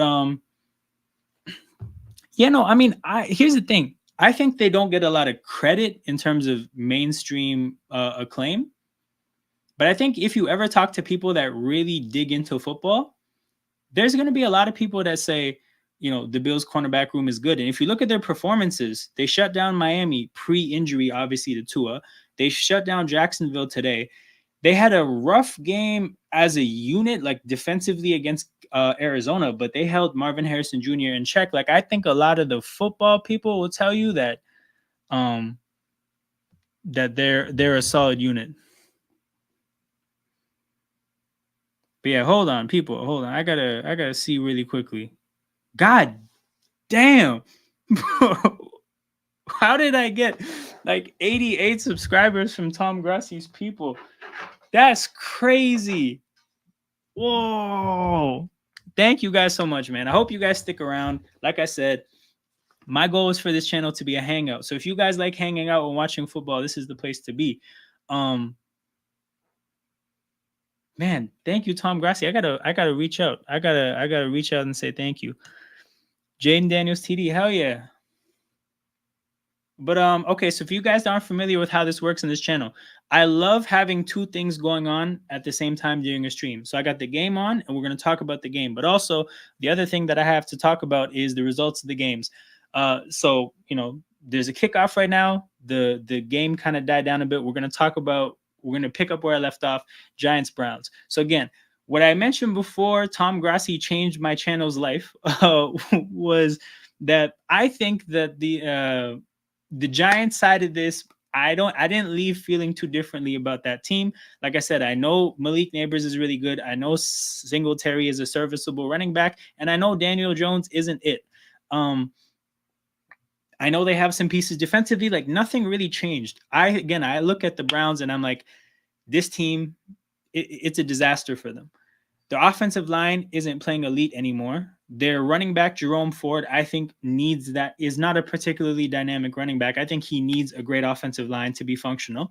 Nick Chubb, you would think would be the running back that's, can overperform with an average offensive line. But post-injury, we don't know what we're going to get. Deshaun Watson is playing horribly. There is no sign that that's going to change. And an offensive line that's starting to play worse and worse is only going to hurt. And what changed the Browns season last year? Deshaun Watson getting hurt, right? And Joe Flacco playing, right? So if they turn the keys over to Jameis Winston, is that a different quarterback? Yes. But is that what Joe Flacco is? No. Joe Flacco kept it simple, ran the offense, a lot of veteran savvy, just getting the ball into the hands of the playmakers. Like Joe Flacco was the backup quarterback that kept it simple. Jameis Winston is not that quarterback, people. Jameis Winston is going to show up and create chaos. Like Jameis Winston's value is in the fact that he's going to make plays and also make mistakes. Two things are going to happen at the same time. And you just have to hope that the good outweighs the bad. But with the Cleveland Browns, again, what benefited them last year? Stability. What are they going to get with Jameis Winston? The opposite of stability. So, man, you would look at the state of the offense and say, well, it's Cleveland, so maybe their defense is going to bail them out. But they haven't yet. They couldn't hold the Giants under 21 points. That's a little bit surprising, but I think, it goes to show that a part of the game of football is the fact that it's a brutal, violent game, and that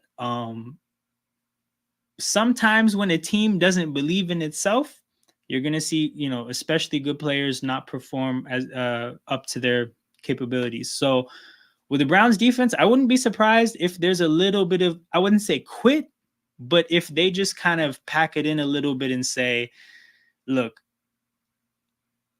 we know our offense is terrible and these hits hurt. So we're just not going to put in 110%. Think about what Antonio Pierce said after the game. Some of the players made business decisions, and we're going to make business decisions too. I think some of the Browns defensive players could start making business decisions, people. So that's my concern. And yeah, that's my thoughts on Cleveland. I think that it's been a disaster this year so far. I think it's going to continue to be a disaster. I'm very concerned with where Cleveland is going. I'm even more concerned that they're not going to be able to get out of Deshaun Watson's contract, barring some crazy legal thing that happens. But yeah, that's what I have to say. I think I'm very scared for Cleveland.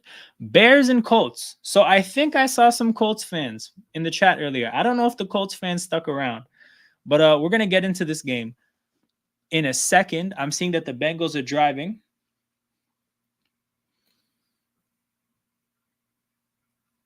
Burrow hands off to Moss, who should have lost 2 yards. You got Burrow throwing a block, and he gets the first down. God damn. Thank you, Ruben. Thank you, Ruben. The Bengals don't start playing real football until week 5. This is true. This is true. But the problem is like, it's not sustainable and you shouldn't do it. And I think it would be one thing to say that, like, hey, they've done it for 1 year and they're starting to do it for a second year. But this is, I think, the third or no, not even. This is the third year in a row of 0-2. But I think Zach Taylor's records in the 5 seasons that he's been the coach within the first 2 weeks, I think is like 1-10 now. So, it's a consistent thing that you're not learning from and you're unable to change. I heard that the Bengals had an especially physical training camp with the idea of being ready to play football earlier, and nothing changed. So that's a little bit concerning. The only redeeming thing about the Bills game would be a scoregami. This is true, Edith. This is true. This is actually something that I keep track of as well. I follow scoregami on Twitter. Let me see what the odds are. Wait. I'm seeing the Jaguars have scored a touchdown. Oh, King. This is a great comment. We're going to talk about this. Actually, where's the Bears game in my little rundown here? Oh, that's the one that I picked. Perfect. Okay, perfect. Let's get into it. I just want to see what the Jaguars did. Okay, 8 plays, got down the field in about 3 minutes.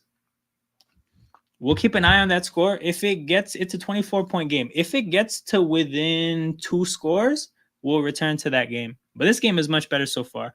Okay.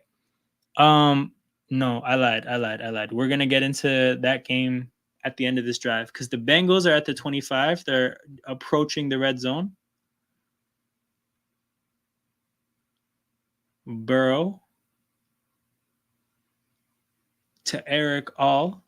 Wait, is his name Eric? I don't even know what his name is. All I know is his name is All Jr. Yes, sir. Yeah, a lot of people in here. This chat got busy. I can't believe that happened. I'll get into this at halftime when there's not a game to talk about. But I can't believe that happened. So I typically do maybe like 100 to 120 people per live. And this live particularly was doing really bad before you guys got here. Like, I think I was on about 11 people. And I was wondering, I was like, why is this especially bad? I don't know what it was. I typically do Sunday night games. Maybe that's why. Maybe the algorithm is like, what the hell is this guy doing on a Monday? Maybe that's what it was. But yeah, I was just like, shit, man. Like, I already missed Sunday. I was gonna do Monday, and then I did it, and it's the end of a work day, and I don't feel great. And there's 11 people that have tuned in, about an hour into this live stream. Maybe this was a waste of time. And then all of a sudden, the chat just floods with messages, and I'm like, Grossi raid. I'm like, here's the thing. I know who that is, right? I know who Tom Grossi is. I don't even necessarily know how to pronounce his name. I don't know if it's Grossi or Grossi. I know all the charitable ventures that he's, done. I'm a big fan of Brett Coleman and the Bootleg podcast, so his name has come up. But I wasn't even sure who it was. Like, I just saw the raid and I'm like, okay, interesting. And then I just saw more comments and I'm like, this couldn't be anybody other than Tom. Because I know Tom obviously has a big presence. Hold on, I forgot what the first one was. Did I say? Okay, so Tommy, I'm gonna need a yes or no. Is it Grossi? Because if not, then it's Grossi.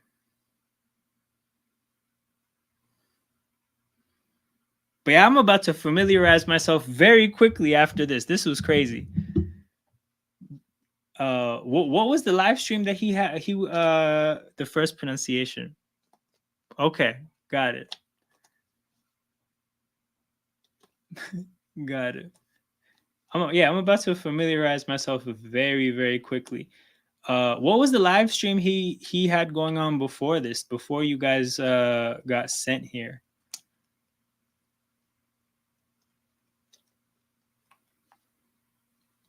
Oh, he also had the Bills Jags. Wait, so he just quit? So he was watching the Bills Jags and he just quit? Okay, Jamar Chase, incompletion. Oh shit. Okay, so this is a big decision for Cincinnati here. I got to see who starts with the ball because catch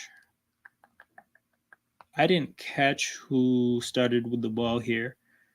So in the first quarter, the Bengals started with the ball. So Washington gets this ball to start the second half. The Bengals seem content with making this an 8-point game. Now, as an Eagles fan who watched his team consistently pass up on 3 points and just hated that experience, maybe taking this field goal is the right thing. But man, being stuck 8 and then not starting the second half with the ball in a game where you haven't been playing, it's not like you're down 8 because you're doing good things, you're playing well, but you're also just making mistakes. I think Washington is thoroughly just outplayed Cincinnati so far. So that first drive is going to be really important. Really important.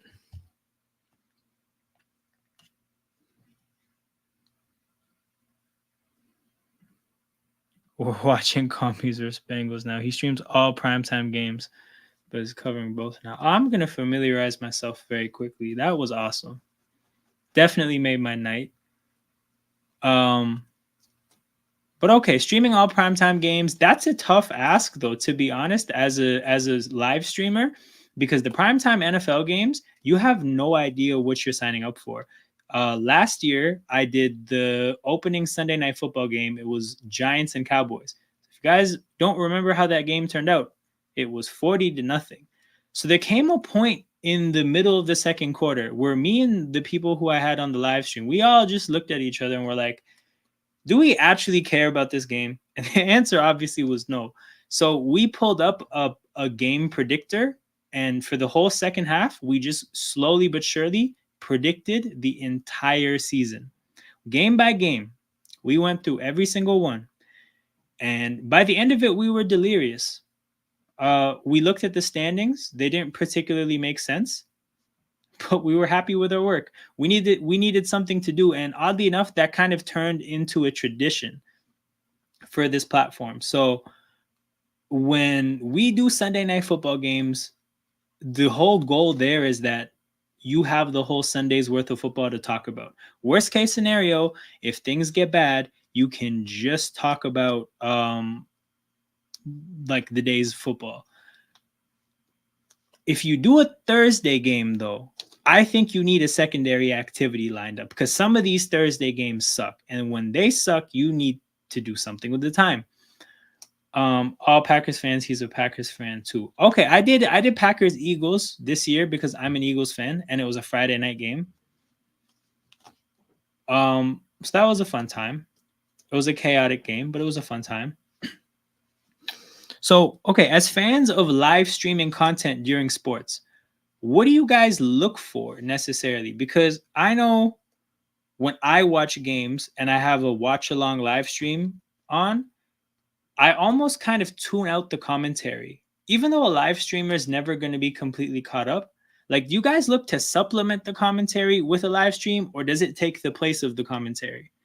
Yes, the Thursday night football schedule is unbearable. And the thing too is that, like, that's the schedule that's much harder to flex. So it's stuck.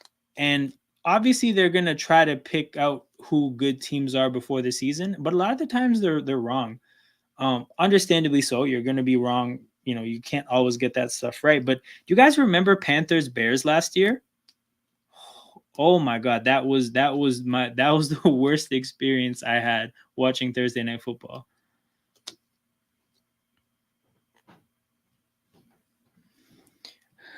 Yeah, no, so far this year it's been okay, but hold on. Week 1 we had Chiefs and Ravens. That was sensational. Week 2 we had Bills. Oh, Bills Dolphins. That was a good game for about a quarter, I would say. As soon as the game became a blowout, personally, I lost interest. Actually, that was the game. I think was that the game? Yeah, we predicted the whole. That's my go-to on Thursday Night Football. If the game sucks, people strap in. We're about to predict the entire season, and get some type of a playoff picture and have fun. See, this is what I kind of go for myself. Uh, I want to hang out with people. Like I think we all, as football fans, have all had the experience of being in a room of about, you know, 9 to 10 people. Everybody's into the game, and the hangout, it just makes the game better, right? The kind of conversations that just organically happen, the jokes, all just the atmosphere of hanging out with people who love watching football. It's just it makes the game better, and that's really what I'm trying to do on the internet. Uh, I like the idea of creating that kind of a hangout for people who maybe don't have that kind of community in real life, especially as this game gets bigger and bigger. Because think about it, people. I also have a basketball channel. It's called Toronto Hoop Talk. Um, and because basketball is a little bit more global of a game right now, when I do Raptors watch-alongs or Team Canada watch-alongs, there's people all over the world who watch the games with me, and for them, they're like, "Look, I'm the only Raptors fan that I know in Bulgaria or Australia, and so I don't have friends in real life to watch the games with." For people like that, these kind of watch-alongs I think are pretty cool and pretty important. So that's really my goal, I think, is to just provide a hangout for people who maybe don't have that in real life. And then for me, it kind of takes the pressure off, meeting up with my friends for every football game. Because I can just always come here if I don't have a hangout planned with my friends in real life. Do you have a Super Bowl prediction? The Raptors are cooked. This is true. This is true. I'm very concerned with this year. Do you have a Super Bowl prediction?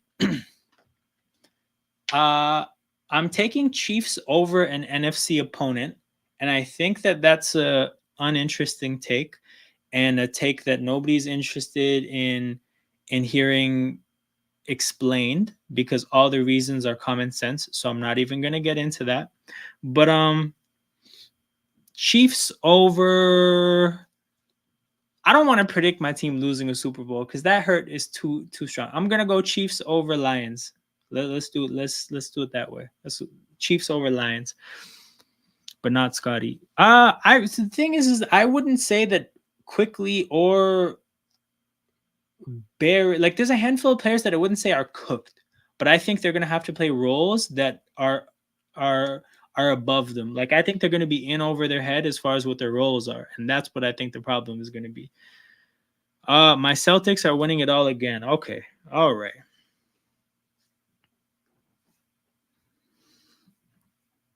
It's the best time to watch football. Fans, if I can't watch the game, to follow streamers call it games. Well, you found the right channel for you, Gail. That's kind of what we do. Chiefs Eagles rematch. Okay, Christopher, what's your team? Because I don't know if I remember what team you put in the chat earlier. Do you do NFL or do you also do college? So full disclosure, my college football fandom is not really up there. So last year I did a couple college games because I was just so into it. Given Caleb Williams and Drake May, and I just thought like I was so interested in the talent last year that I got into it. It was really my first year following college, so I did a couple. I haven't done any watch-alongs this year for college. However, I actually started watching college this year, and I think you could probably say that the game was the reason, like the NCAA football game. But yeah, that got me into the sport, and I watch a lot of college now, so that's coming. Like the college football watch-alongs will be coming, but just I don't have any planned as of yet. I'm from Philly. Okay, Christopher, you're from Philly. I was in Philly for the the Eagles game against the Falcons. So I don't know if you were here from the beginning, but I'm an Eagles fan from Toronto, Canada. I go to Philadelphia once a year to watch an Eagles game.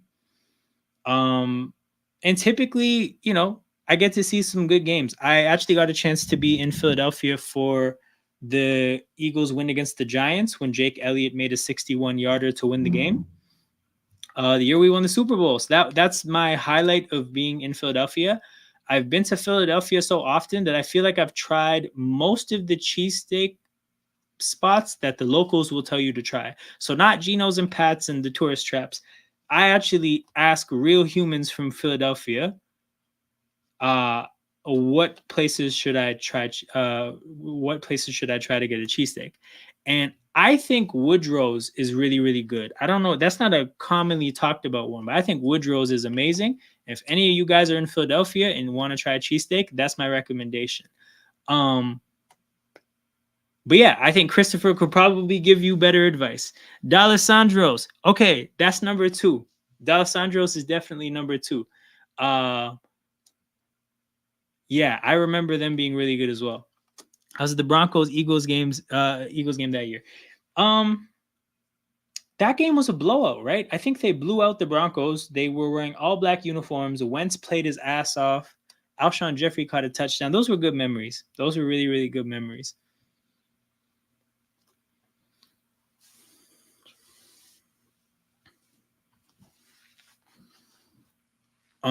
But speaking of that Eagles team, Doug Peterson is, I think, gonna get himself fired this year, because I think when you have had continuity for so long and you've built up towards being a contender the way the Jags have in their own heads, I think, and you failed for 2 years in a row, something major has to happen, and you just paid Trevor Lawrence. So it's not going to be Trevor Lawrence. I think Doug Peterson getting fired is the easiest big change you could make, and I think it's going to happen. Now, I think the difficult part of Doug Peterson's time in Jacksonville is, okay, I'm just going to watch the 2nd and 20 before I go on the rant.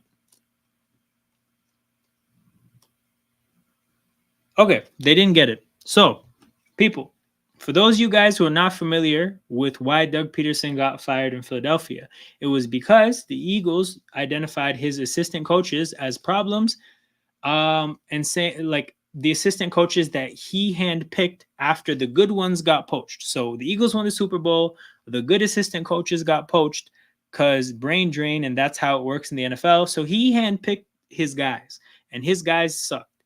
And the Eagles said, we want you to get better guys. And he said, these are my guys. I'm going down with the ship. So he got fired. Now, the problem is that he went to Jacksonville and then just hired his guys. So who am I talking about? I'm talking about Press Taylor, who is the brother of Zach Taylor. He was identified as a problem in Philadelphia. He was given the offensive coordinator job in Jacksonville and actually did some play calling last year. So I think that, ironically, where things started to go wrong for Doug Peterson in Philadelphia, he felt that, he rejected the idea that his guys were the problem. He brought his guys to Jacksonville, and it's been bad. You peaked in your first year. That's not a good sign. Whoa, my camera froze.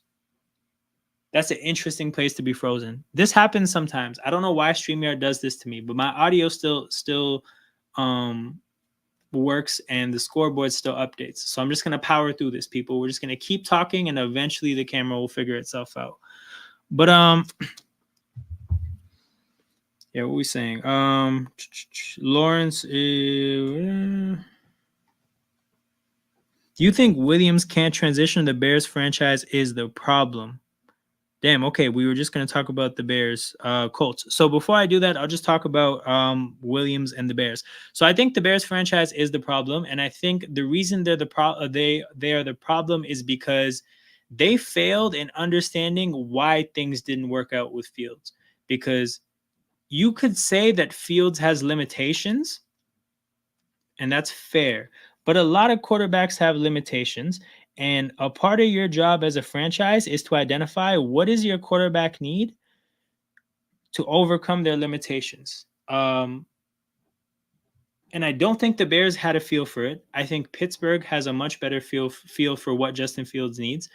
And then if you think about what the Bears did give Justin Fields, they gave him no offensive line, no running game, and they gave him one receiver, I think. They gave him DJ Moore. Now, what are they giving Caleb Williams? No offensive line, no running game, and hey, he has awesome receivers now. But receivers are kind of the last, by themselves. I think the argument could be made they're the most dependent position on an offense. So, your strength is something that it depends on a lot of different things. Is a team going to be able to run the ball enough to get your receivers advantageous coverages? Is your offensive line going to be able to protect enough for your quarterback to be able to even throw you the ball? These are all things that have to happen for your receivers to actually look good. I love all three of the receivers that they have, but it doesn't matter because they didn't understand that an offensive line is important and a running game.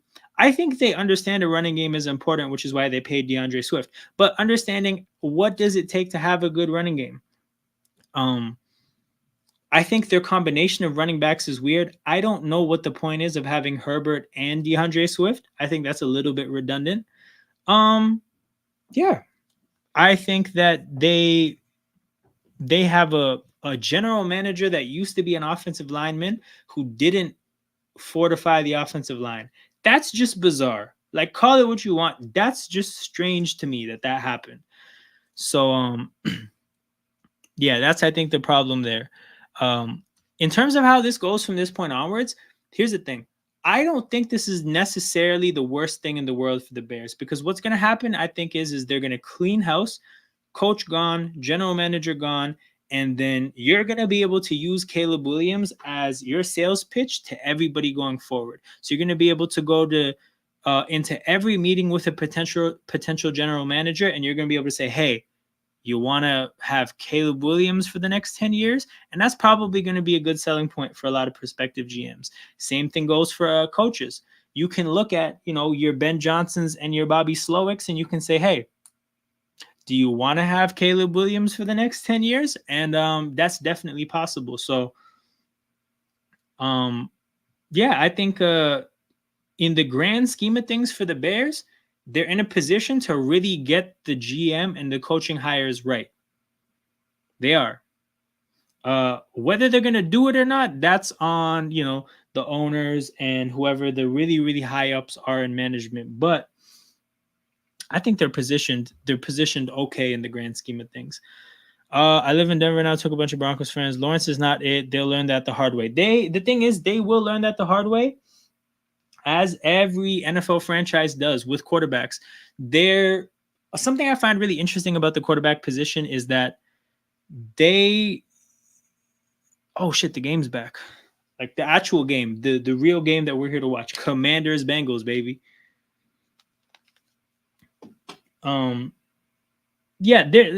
Teams seem to be scared to not give a quarterback a second. They're scared of not giving a quarterback a second deal. I think that'll change one day. Like, I think, oh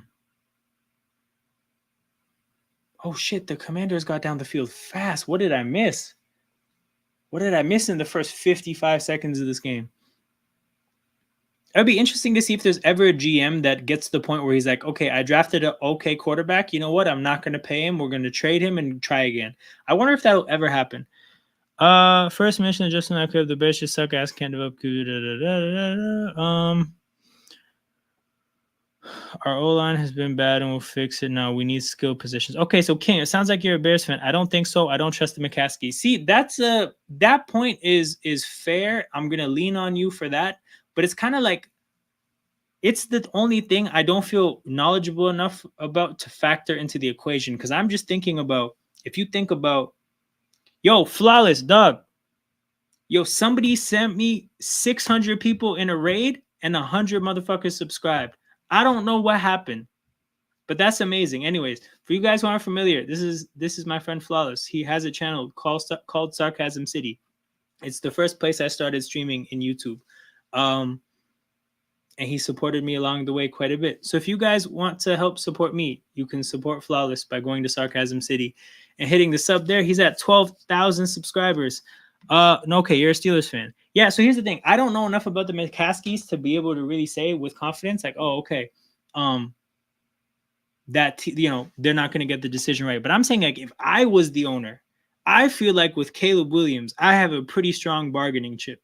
And if they don't get the GM hire right or the coaching hire right, that's a disgrace. That's absolutely a disgrace, and they're going to waste Caleb Williams. Um, Side point on Caleb Williams. I think that I think Jay Daniels gets out of the pocket. Can you post a link to his channel? Yeah, 100%. I'll drop that in right now. What was I gonna say? Oh yeah. So fun thing that I like thinking about with Caleb Williams is that a lot of people look at the Bears and they say they made a huge mistake not drafting Pat Mahomes.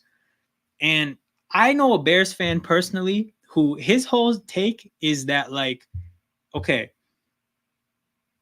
if we drafted Pat Mahomes, the kind of organization we are, we would have completely ruined him, especially as much of a boom or bust kind of a prospect he is.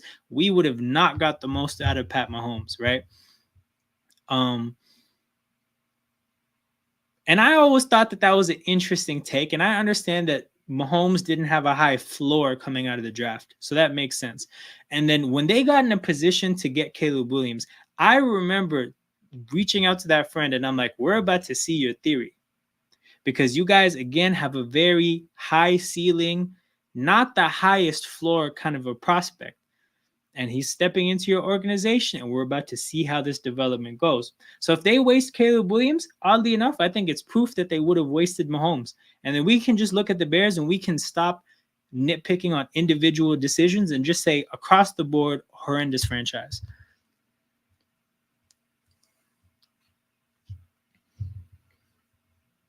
I'm a Packers fan in Chicago. I agree with the McCaskies. All respect to the Steelers. A Packers fan in Chicago. How is that as a life experience?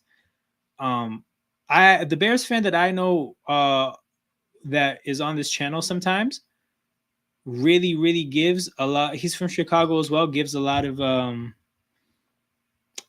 the Packers fans from Chicago, he gives them a lot of shit. So I think you probably get some hostility here and there, but I'm curious as to what your life experience is. That's almost a touchdown, but not a touchdown.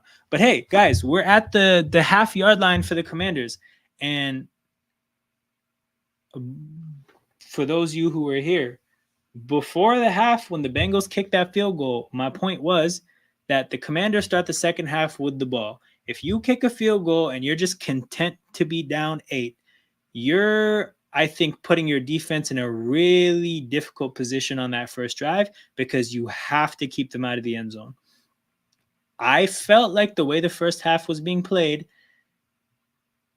that this game was shaping out to be a shootout at best for Cincinnati because of how easily Washington was moving the ball. The Bengals seemed pretty content to say, hey, we're going to kick this field goal and we're just going to play defense on Washington. Oh, big man touchdown. Big man touchdown. Okay, and they bust out the dance moves. I think that's a fraternity dance. But yeah, the Bengals bet on their defense and it did not cash at all. They're down 15 and they're staring 0-3 down the barrel. A lot of conversations will be had.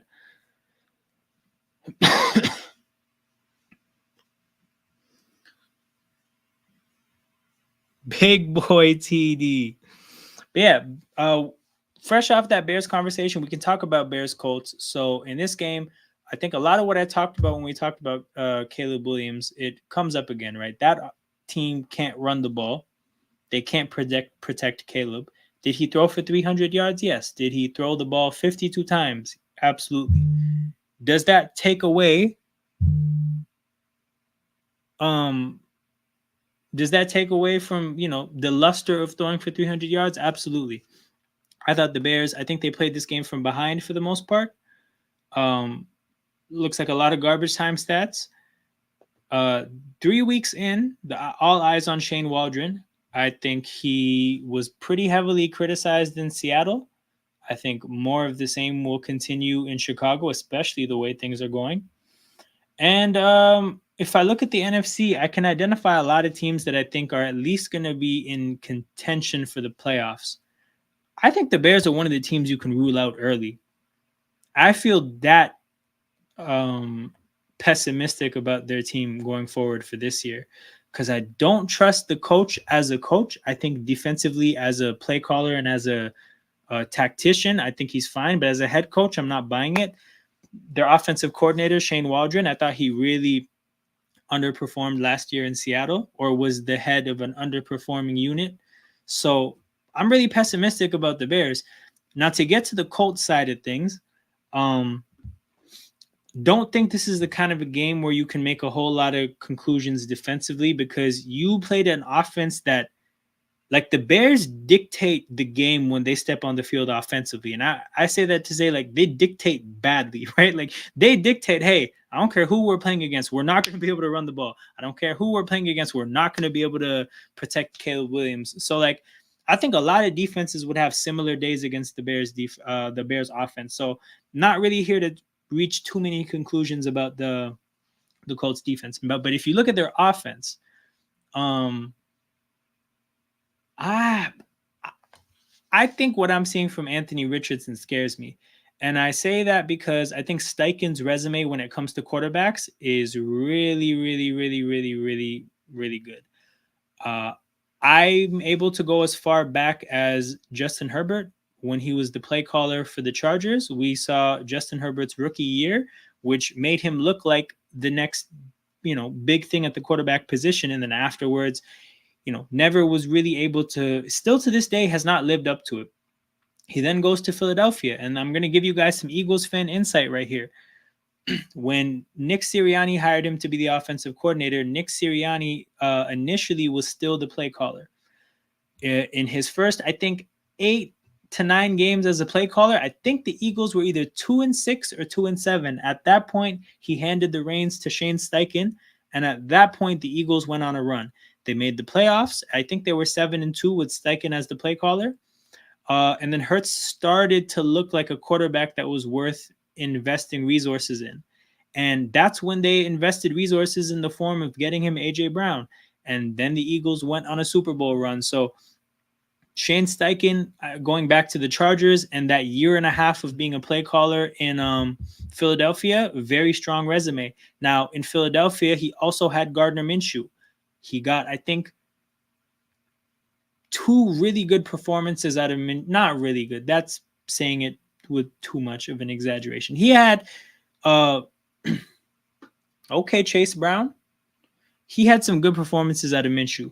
The reason I wanted to bring that up is because then he would go on to Indianapolis and get even more good performances out of Minshew. So I say this to say, I think Steichen is damn good at figuring out how to get a quarterback what he needs, because Minshew, Hurts, and Herbert, 3 different quarterbacks. So I look at Anthony Richardson and I'm saying, you've only played 8 games in the NFL or so. Like, all right, that's fair. I have to be fair and say that I can't judge you too. Oh, did he get rolled up on? No, Burrow's fine. I don't want to be too harsh on Richardson, but it's got to turn around quickly because, again, Herbert was a rookie. Hurts was a young quarterback that not a lot of people had faith in. Gardner Minshew, I don't think anybody particularly, thinks the world of. Anthony Richardson, you got to get it going quickly. The Jags are getting put in a pack. This is real. This is real. If you look at what the Bills have done their last 2 games, they put the Dolphins in a pack and the Jags in a pack. 2 AFC, not contenders, but teams that people would put in the playoff hunt. And the Bills, I think, just frankly, I don't want to say ended 2 seasons, because Tua getting hurt's not really something that they did. Tua kind of did it to himself. And the Jags kind of ended their own seasons as well. But they're 3 weeks into the year, and they can say that we looked Miami in the eyes, blew them out, and now they're not looked at as a team that should make the playoffs. We then played Jacksonville looked him in the eyes, and we sent them home 0-3. So the Bills are out here really taking it to, AFC contenders. To this I say, hello. Yes, Minshew got benched yesterday, better as a backup. But yeah, my concern with that Colts offense is Anthony Richardson deserves time. Of course, he deserves this whole year. But you got a guy, Joe. You have Joe Flacco. You have a guy that stepped in for a struggling quarterback and got wins. And the thing about being in the NFL, right? And I kind of talked about this earlier, because the NFL is such a brutal physical game. If I think if your team looks at you and thinks that you're failing as a coach in giving the team the best chance to win, that's how you lose the locker room. That's how you lose, the men on your team. So if the Colts get to the point with Anthony Richardson where they feel like, hey, his development is getting in the way of us producing and us getting wins and all of our careers individually thriving this year at least, because a lot of the players in the NFL are playing on a year-to-year basis, from the sense of like, some guys, their next year in the league isn't guaranteed. Some guys are playing for contracts in the future, which are obviously like going to be a big part of your future in the league. Like, whatever kind of contract you sign, it's going to be a big part of like the next 3-4 years of your life. Like, a lot of these players have a lot on the line. If people in the locker room feel like Joe Flacco gives them a better chance to win and he doesn't play Joe Flacco, that's a sticky situation to put yourself in as a coach. So the thing about Anthony Richardson, like I say all these things to say, he's got to put himself in a position where at least it looks like he's the best option for the team. And I think that has to happen quickly. Like, I think he has about another 5-6 weeks to show, hey, yeah, I'm not perfect, but you can see this. You can see the potential, and you can see that I'm the better option right now than Joe Flacco. So you got to see that happen. That's my big takeaway from the Colts game. To move on to Dolphins Seahawks. Takeaways from the Seahawks: very little, because you played a team without a quarterback for the most part. The Dolphins passing attack was non-existent. Now, oh yeah. Forever a problematic figure because of this. And also, Gardner that year played so bad against the Saints too. Like, what would you even like? What was there even to say? No, I agree. I agree. And they're not parallel situations. But if you think about what happened in Carolina, I think that coach was under pressure to make the move to Dalton because is it fair to say that, okay, Dalton showed that there's some redeemable parts to that offense, but Bryce Young was getting in the way of those, parts of the offense really thriving. So the coach had to make that switch partially because I can't keep trotting out Bryce Young and the offense fails. And now all these guys in the locker room are looking at me and saying, hey, you're not making the switch that could help us all thrive. You're a problem. I'm just saying that Anthony Richardson has to not put himself in that position. Like, yes, he's young. Yes, he hasn't played that much football. But you have a backup that really played well last year down the stretch. I just think that's a factor. And I like Anthony Richardson for what it's worth. I'm not that pessimistic about his career outlook, but yeah, I just think it's a delicate situation, and it could be made more complicated if he keeps playing bad. And then I think a part of it also is that I really like their receivers. Like, I like Pittman and Mitchell. Alec Pierce I can do without. Downs I think hasn't really lived up to the hype or found a role necessarily. I like Pittman and Mitchell personally. I think he has two good receivers. I think he has a good running back.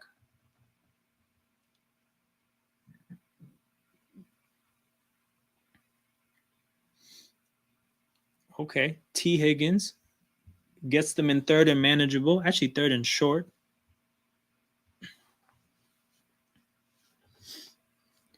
Do you make shorts? Not really. Not really. I would chop up the good moments of these streams and make them shorts. But I don't know, cause you know what my issue is, guys. Like, this is what I do in life for fun, because like my passion for this is just so high.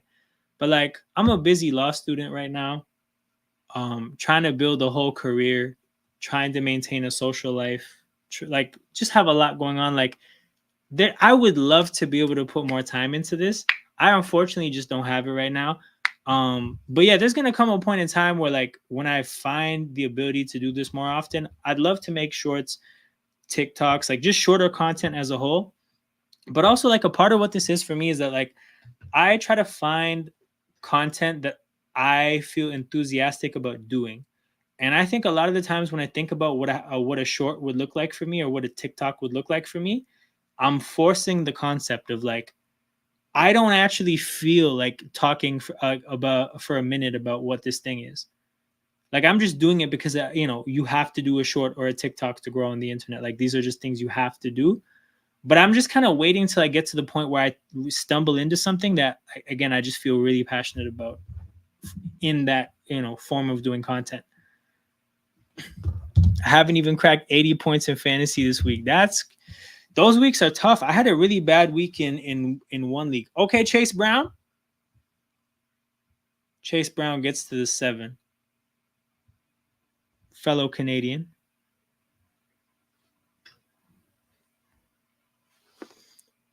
Fellow Canadian. So I have this one league where I'm at 82 points, and another league where I'm at 89 points. Now, in the league where I'm at 89 points, thankfully, the other team only scored 74. Unfortunately, in the other league, though, the guy scored 95. So that's definitely tough. Chase Brown, though. Chase Brown, fellow Canadian from London, Ontario. His twin plays on the Eagles. What the hell happened there? First and goal, they get driven backwards. Oh, did Orlando Brown make it? Like, make it. That's a bad way to put it. Is he back in the game? Because he went down before halftime and it didn't look good.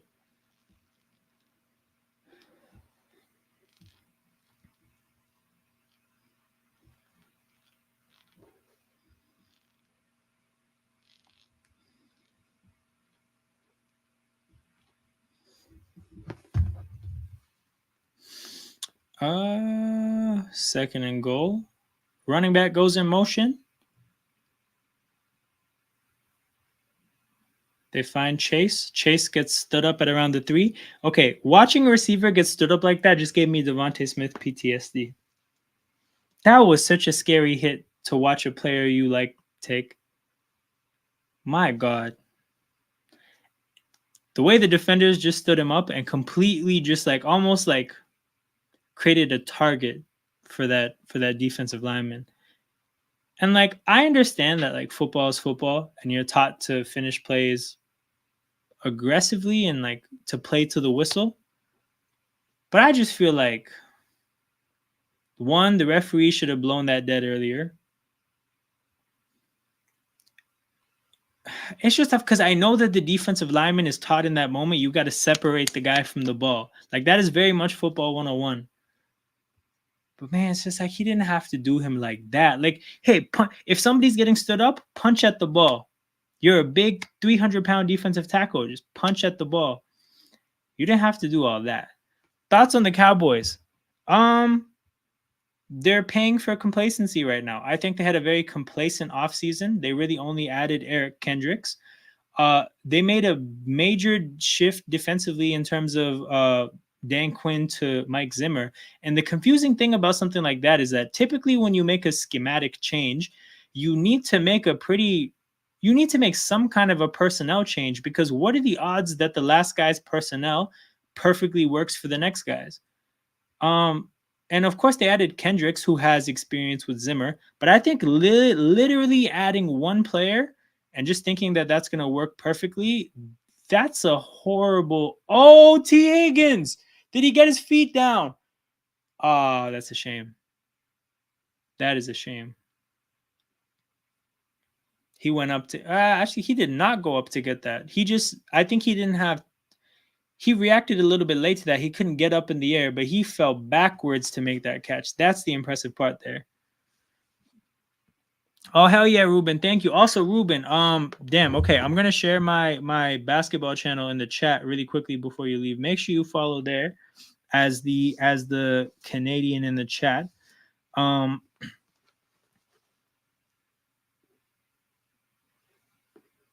Yeah, I just dropped it in there. Look forward to seeing you during football season. I think the Bengals get a touchdown here. Yoshivas. Don't know how to say the name, but he just scored. Yeah, man. Take care, Ruben. But yeah, we'll be there. Basketball season is coming up, and also like I like doing Raptor stuff, but I like doing Canada basketball stuff as well. So like the Canadian basketball team, but also like when Shai Gilgeous-Alexander is playing, I love watching the Thunder play. Same goes for Jamal Murray and the Nuggets. But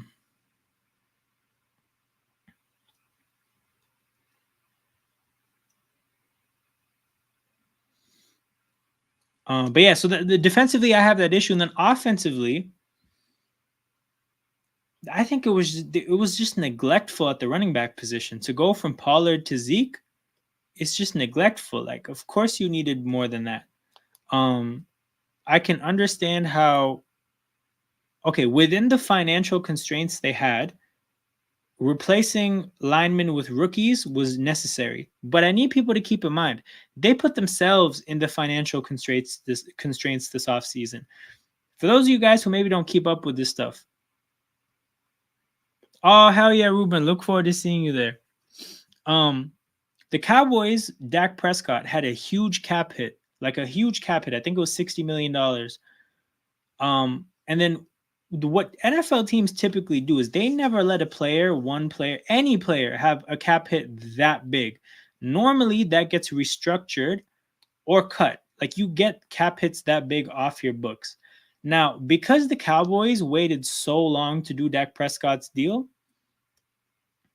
they weren't able to. Again, they they created some room. Whoa, the hell just happened to my voice? They created the room just before the season started. In the off season, there was no guarantee that that space would be there, so they couldn't really operate like a team with spending money because they didn't have it. So, they were tight up against the cap. They had to maneuver the whole offseason with a $60 million cap hit to Dak Prescott. And then at the end of the offseason, literally the Sunday, the morning of week 1 on Sunday, that's when they paid Dak Prescott. Like that's when they finally gave him a contract and created some cap space. So again, they created their own financial constraints that handicapped what they could do, and they're just paying for it. Simple.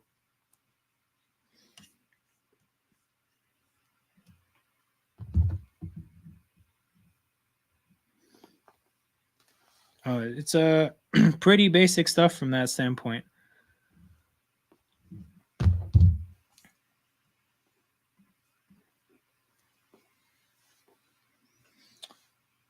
Okay, let's move on to the next game. We talked about this. We talked about the Seahawks. I don't think we can't say much about that team. What I will say though is that week 1 they played the Broncos. How did that game end? I don't remember the exact score. Okay, there was a 1-score game against a Denver team that's very young and at the beginning of a rebuild, right? Okay.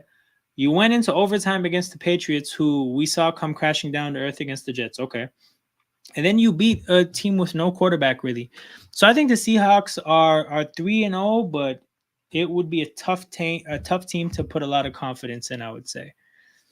I just realized, why do I have this scoreboard up when I could have this scoreboard up? Because this is actually accurate. Hold on. I'm sorry, but I'll fix the ad blocker later. That being put on YouTube is hilarious, though. People watch all the ads on YouTube, though, but What did I have before? Okay, I think I had it like this.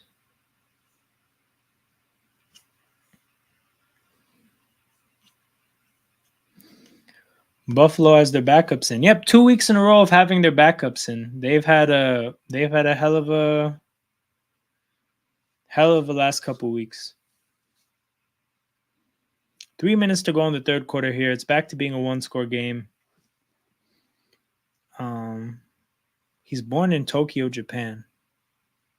Where is he from though? Is that a Japanese name? Andre spelled like that is definitely not a Japanese name. Let's do some research into Andre Iosivas.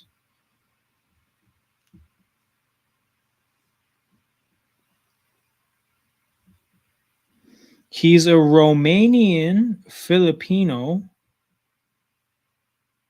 American professional football player.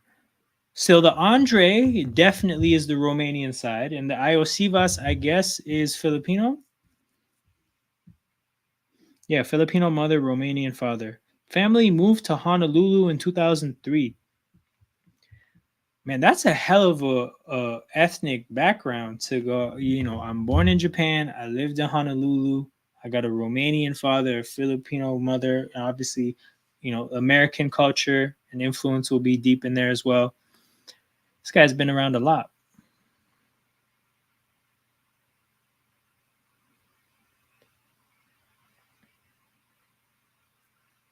First down, Brian Robinson gets stuffed at the line of scrimmage.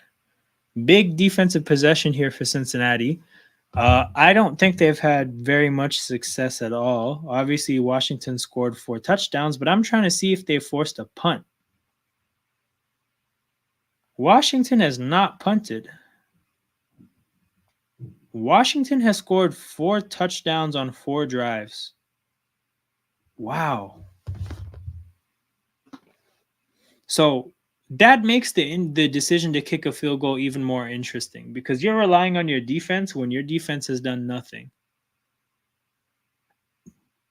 Daniels finds Ertz 9 yards on second down, setting up a big 3rd and 1. And with the kind of quarterback that Daniels is, any running play is probably going to have an option for him to keep the ball in a 3rd and 1 situation. Any passing play probably going to be an RPO. What do you know, people?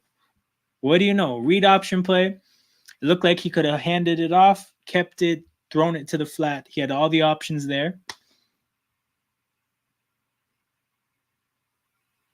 And he makes a hell of a play. Who is that he put on skates? 58. Woo! That reminds me of Jalen Hurts against the Saints.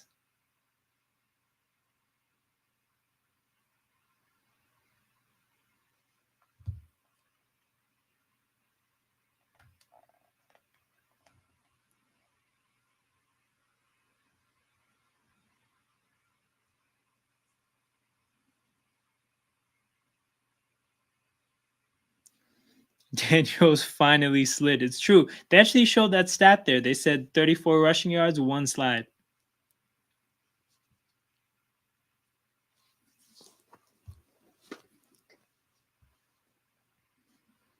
Is this the Jaden Daniels come out game? I would say so. It's Monday Night Football. He's going up against a contender in people's heads.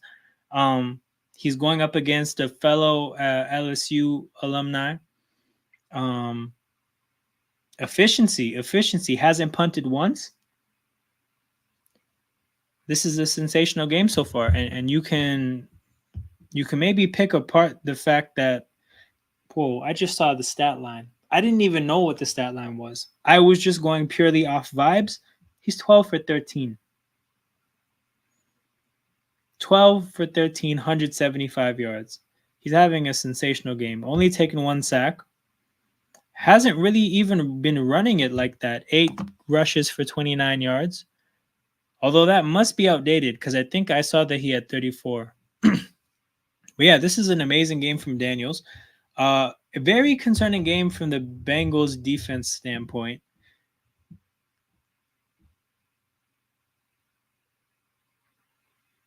Shit. Because you could say that holding the Patriots to 16 points is fine. Like, you probably think you can do better against offense like the Patriots, but 16 points is fine. Holding the Chiefs to 26 points, that's fine, right? Ideally, you'd like to do better, but that's okay. Not being able to get Jaden Daniels off the field is horrible. This is a horrible outing for the Bengals defense. And I know that the talk about them is that they can't stop the run. They can't stop the run. They lost DJ Reader, so that's what people mention. But if I'm looking at the stats here, the Commanders have not been able to run the ball. Daniels 3.6 yards a carry for a quarterback that's obviously terrible. Brian Robinson 1.9 yards a carry. Eckler has 3 rushes for 35 yards, and I think, yeah, there's a 24-yard run in there. So really, if you're still watching that game, that's commitment to hating on the Jaguars. Let me see. Let me see what happened in that game. No way. The Bills are in the red zone because of it. The Bills are going to score, what, 47 here? They score a touchdown? Oh, my God. Destruction.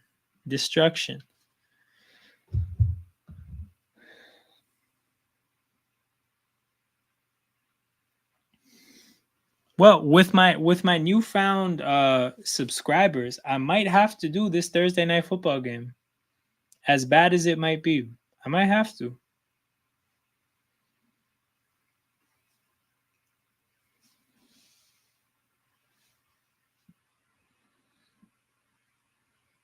Ty Johnson, no way he found the edge. I'm assuming the Jags starters are still in the game. But it looks like the Bills are playing preseason offense, and they're succeeding. Yeah, Von Miller and Travis Kelce definitely committed to bringing the mustache back.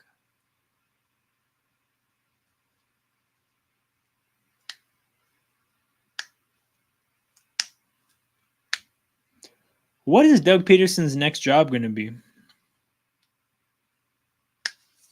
The question has to be asked. How often do people get third coaching jobs?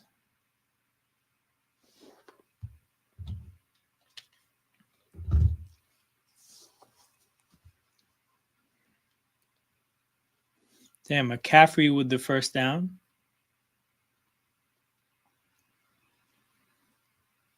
So the streak of completions continues.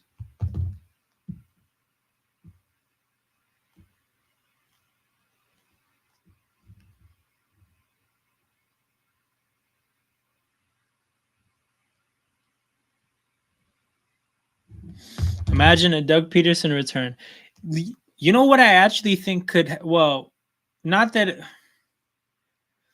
Okay, the reason I say this is because I actually think what makes sense for Doug Peterson's next job might be like a consultancy role. Are you familiar with what Mike Vrabel is doing in Cleveland right now? Mike Vrabel is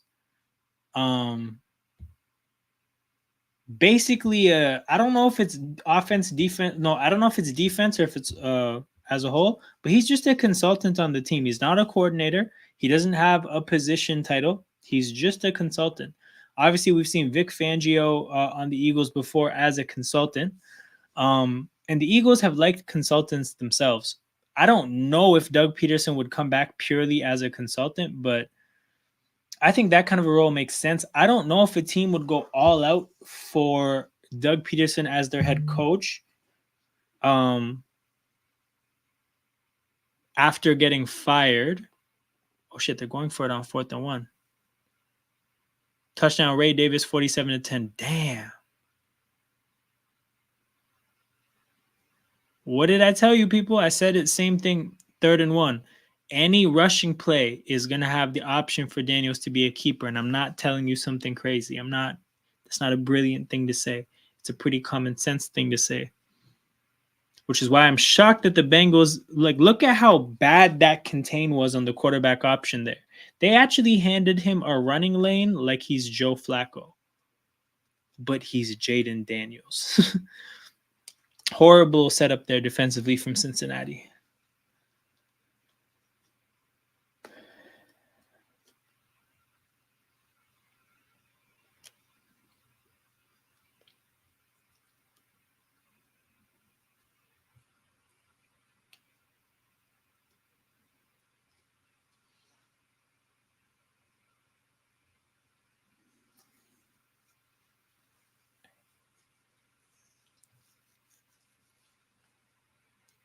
Second and 9.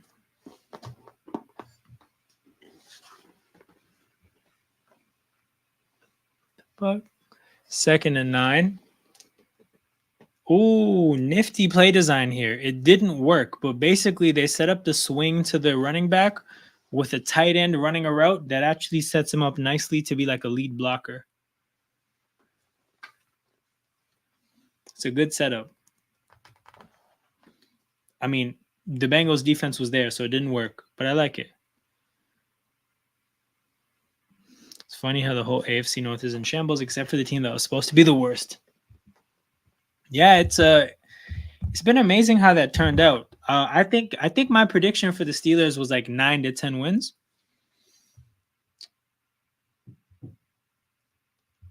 But yeah, I'm at the point now where I think you missed it because I talked about the Steelers before the raid happened. But my outlook on the Steelers is this is the best defense they've had in a while. And I don't think that needs much explaining. But then if you think about where they're at offensively, Arthur Smith was a disaster as a head coach, but I think he's pretty stamped as an offensive coordinator. Like I believe in him. Okay, shit. Washington's gonna kick a field goal. But yeah, I believe in him. And then if you think about his teams in Tennessee, they never had a defense like the Steelers' defense this year.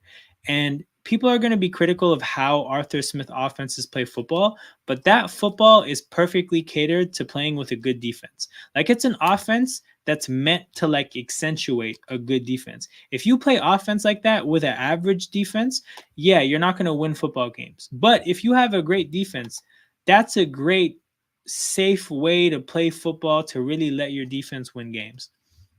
So, with that being said, I saw what Arthur Smith was able to do in Tennessee. I think he now has a better defense. And then if you go piece for piece, I think his offensive line in Pittsburgh right now is at the very minimum comparable to Tennessee. There's a chance it's better though, because Pittsburgh's offensive line right now there's potential for young players to develop. So the center from West Virginia, they have a young tackle from last year. They drafted the guy from Washington. Again, I'm bad with names, but Fautanu. So there's upside for the offensive line to even supersede what he had in Tennessee. He had, from a receiving core standpoint, a young AJ Brown. He now has a young George Pickens. That's comparable enough. There's obviously a downgrade at the running back position from Derrick Henry to Najee, but if you think about the quarterback position, I don't think you can say that Tannehill has more ability than Justin Fields. He has a little bit more know-how at the quarterback position, not a little bit. He's better at the playing quarterback part of playing quarterback. But Justin Fields is a young player that was dropped into a disastrous situation in Chicago.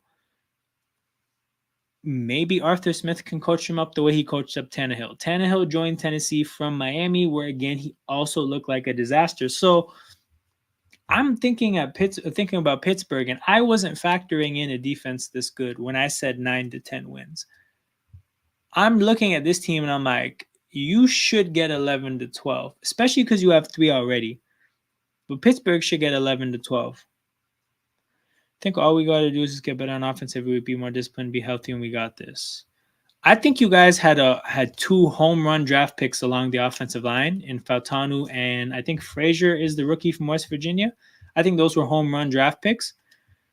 And I think you guys have 2 running backs that complement each other. Like, I wouldn't say they're the best running backs in the world, but they complement each other well, and you should be able to have an effective running game. But yeah, Pittsburgh, 1 of 5 3-0 teams.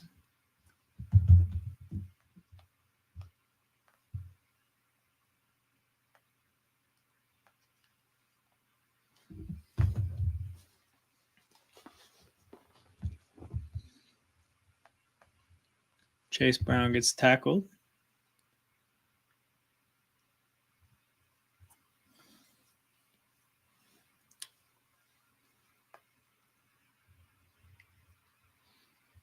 Man, showing that stat there for Mike McDonald that he held the Dolphins to 3 points, the fewest since week 14, 2020 versus the Jets, that's so shameless. We know why that happened. That happened because Skylar Thompson played. That had everything to do with Skylar Thompson and not that much to do with Mike McDonald. Zach Moss to the left. The Bengals are down 11 with 11 minutes to go. This is, okay, from a game management standpoint, people, you have 2 timeouts. So you have the ability to stop the clock 3 times. I would say you probably want to get this drive done and over with at the 5-minute mark latest, because you want to give yourself some opportunities. Again, you're going to hand the ball to Washington and look at your defense and say, we need you to get off the field. Mind you, they haven't been able to get Washington to punt all game. So I think you're going to want to leave 5 minutes on the clock.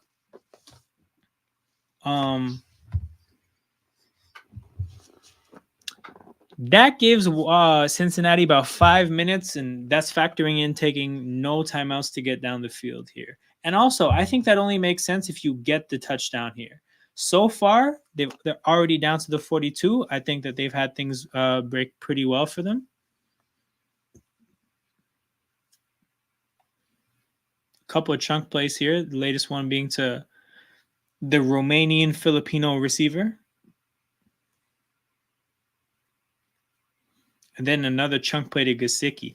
This is a hell of a prevent defense from Washington here. I hate when defenses do this. I understand the philosophy behind it, but I think the actual output of what happens is a pretty clear indication that you shouldn't do it. Because I think I've seen a lot of prevent defenses just let teams walk right up the field. Look no further than the Eagles against the Falcons. Oh my God. They got the touchdown already. Burrow to chase. Prevent equals prevents you from winning. Couldn't have said it any better myself. Shit, mouthful of diamonds.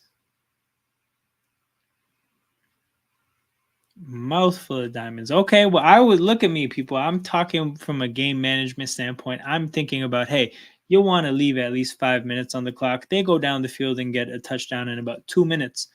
So they're going to try to ask their defense. Actually, hold on. This 2-point conversion is going to be huge. Before I say any other words, we got to see how this pans out. Got 3 wide receivers, a tight end split out. Zach Moss goes in motion out of the backfield. And Burrow cannot complete it to Higgins. Oh, no. Oh, no. So it's a 5-point game. You kind of have to keep Washington off the board here. If they get a field goal, it's an 8-point game. You now have to go down the field, get a touchdown and a 2-point conversion. The way the game's gone, don't think that's a great bet. You really have to keep Washington off the board here, and your defense has not done it all game. The Commanders have had 5 drives, 4 touchdowns, and a field goal. So, yeah, the confidence wouldn't be that high. How is that not PI? NFL referees is how that's not PI, bro. That's how it goes. Why did Cincy do this? How did they not see how that worked for Dallas? Bro, that's just what it is. Like, these teams are a lot stupider than we give them credit for sometimes. But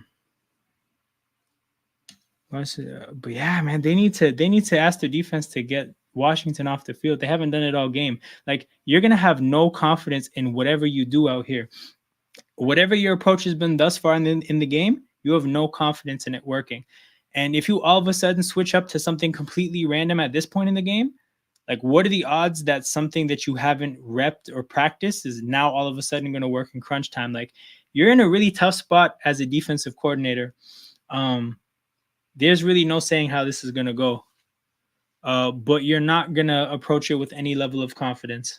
So we'll see what they can figure out.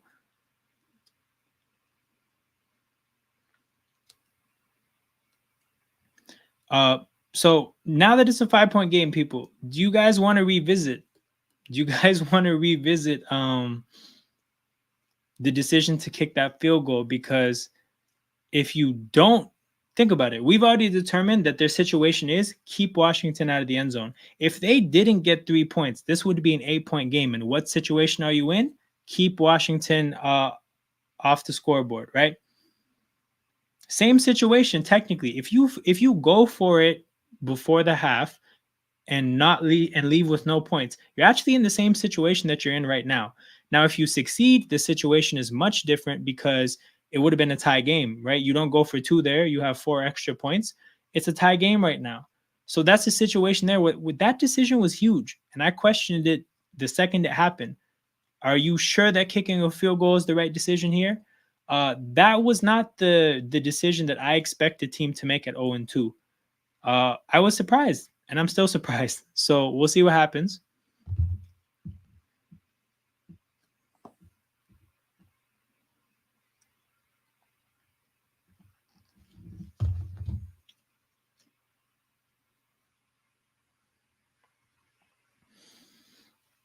Jaden Daniels, this is I forget who it was that put it in the chat. Is this his come out game? This is the make or break moment for that, because if he shows up here and he throws a pick 6 or something, it's the opposite of a come out game. It's a pretty slanderous way to start your to have your first primetime game. But if he makes a big drive here, if he gets 6 points, then yeah, you put the stamp on your comeback game or your come out game. False start on Washington, not a great way to start.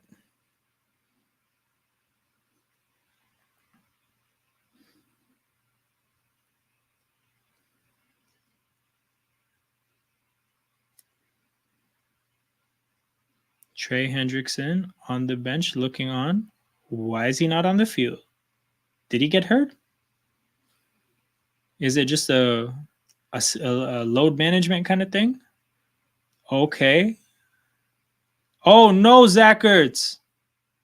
Oh, they got it. So I think the way that play looked there, they were trying to drop a tight end screen, but I don't think the offensive lineman got there fast enough. Like, they didn't get down the field. The timing of that play was off because obviously they can't fly down the field before the ball is thrown.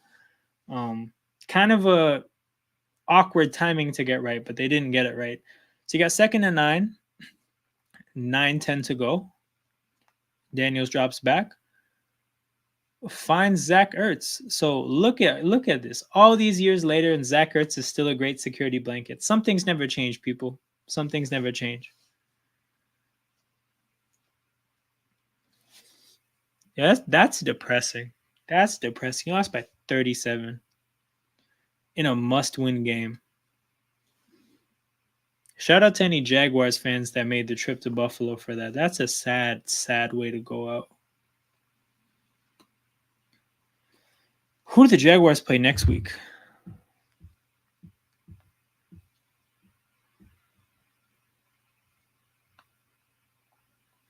No, Jacksonville goes to Houston.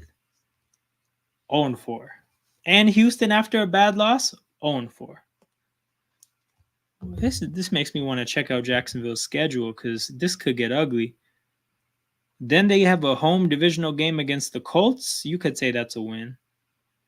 You can't say that's a win, but you could say at 0-4 in a divisional game. Like, I imagine that it's an ugly win.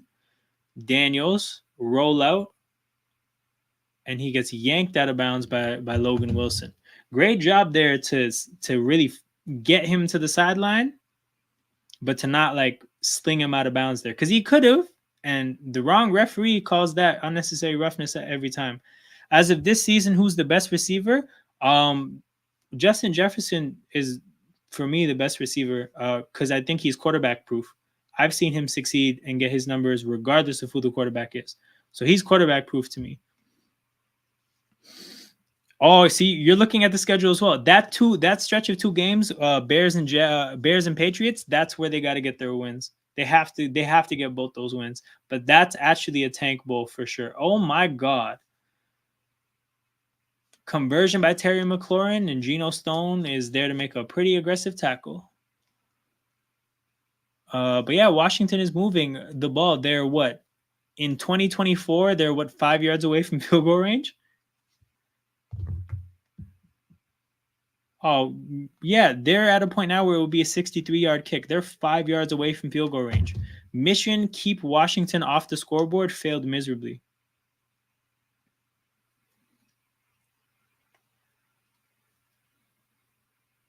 Handoff to Brian Robinson. The play is blown dead before it even starts. There's a flag. This might be another false start.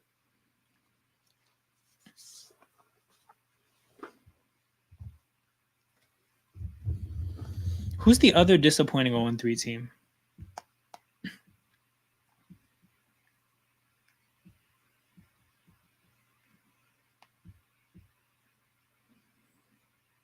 Oh, Tennessee. When is Tennessee going to get their first win?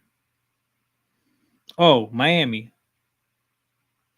Will Levis against Tyler Huntley. God damn, that's an ugly matchup.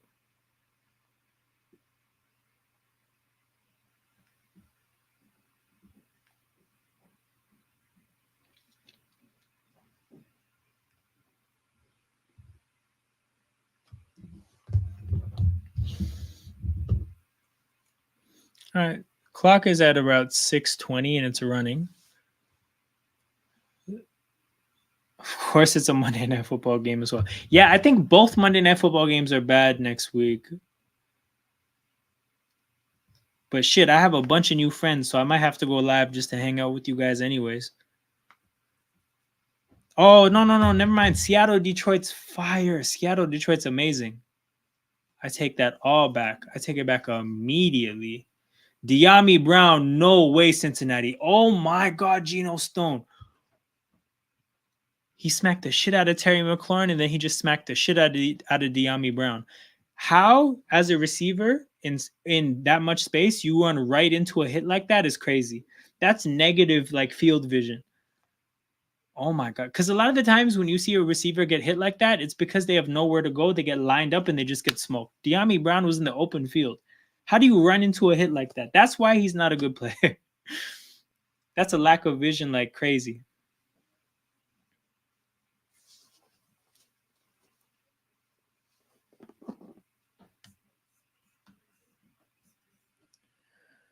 Another screen to De'Ami Brown, and he, oh my God, he gets fucking dropped on his head this time.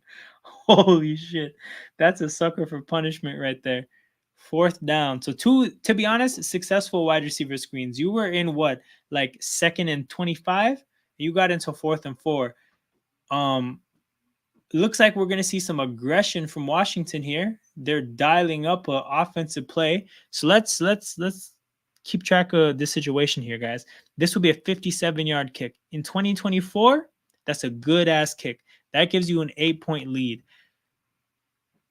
But they're going to run an offensive snap to be ultra-aggressive to really try to put this game away. And Jaden Daniels finds Zach Ertz, the security blanket, from the beginning of the drive. From the, I think the first 2 passes went to Ertz. You have to go for it. Joel, you were thinking the right way. I mean, again, to be honest, okay, I think the most relevant factor there is how much success that they've had offensively in this game. You can't be passive when you've been hooping all game. They've been doing really well. So, yeah, you got to go for it. Foot on the gas. 3 minutes to go, or not 3, but 3:46 to go. Oh, my God, Brian Robinson almost fumbled the ball.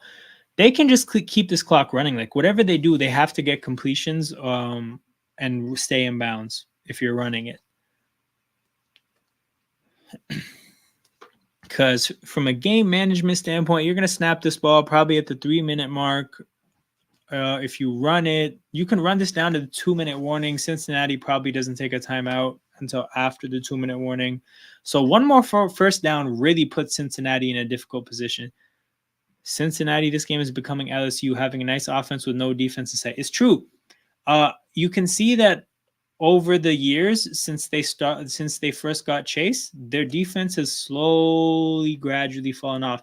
And I think DJ Reader leaving, that was the final nail.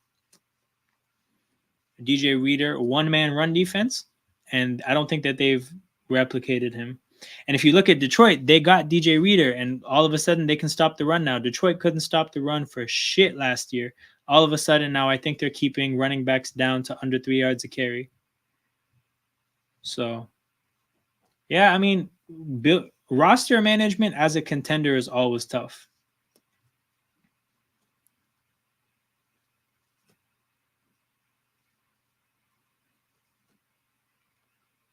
Damn, Washington had to take a timeout. Looks like they weren't set there, and the guy going in motion wasn't quite coordinated with the rest of them.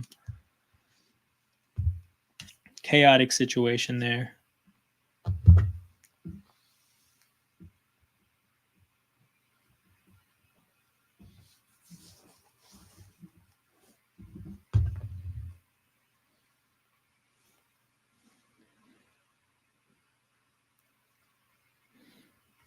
But shit. Okay, we're at a commercial break. There's nothing else to do. Let's talk about another game. Panthers Raiders. Okay. Damn, where do I start? From the Raiders standpoint, for you guys here that are new who don't know my stance on the Raiders, I like Antonio Pierce a lot. I like Crosby. I like Wilkins. I like Devontae. There's a handful of players I really like on that team. However, I think that they had momentum going down the stretch last year, and going into the offseason, I think they had an opportunity to really build on what they did and really put the Raiders in a position where they turn things around. I think they had a horrible offseason, and I really kind of almost dislike them for that because I think I'd like for the Raiders to be a thing again in the NFL. And I felt like they had step one. Oh, shit. Oh, my God. 3rd and 7. He got lit up. Oh, my God. Holy shit. What a throw from Daniels. Oh, my God. 3rd and 7. The Bengals send the blitz. Daniels hangs in there in the pocket, gets smoked. I think he gets smoked. And he drops a dime to McLaurin. Let's see if he got in here. Yep, one knee control. Does he finish it to the ground? Yep, that's a catch. Wow. We were talking about, we were talking about how it's the ending of this game was going to stamp whether this was the come out game for Daniels or not. That's a hell of a way to, oh my God. That's a hell of an exclamation point to the game. Holy shit. Okay, here's the thing. As far as daggers go, that's probably one of the better daggers you guys have seen, right? Game on the line. It's 3rd and 7. Game on the line to drop a dime like that is crazy.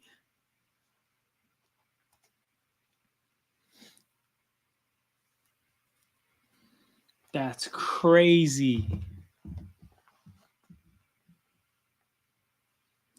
Let's see what Twitter's saying about that. That's incredible.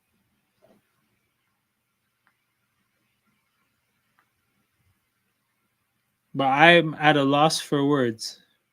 And even just the way that was presented too, because they were showing commercials, then they just cut back to the game immediately, and that it was like right as the ball was snapped. So like that play, there was no build up to that play. It just happened. That's madness.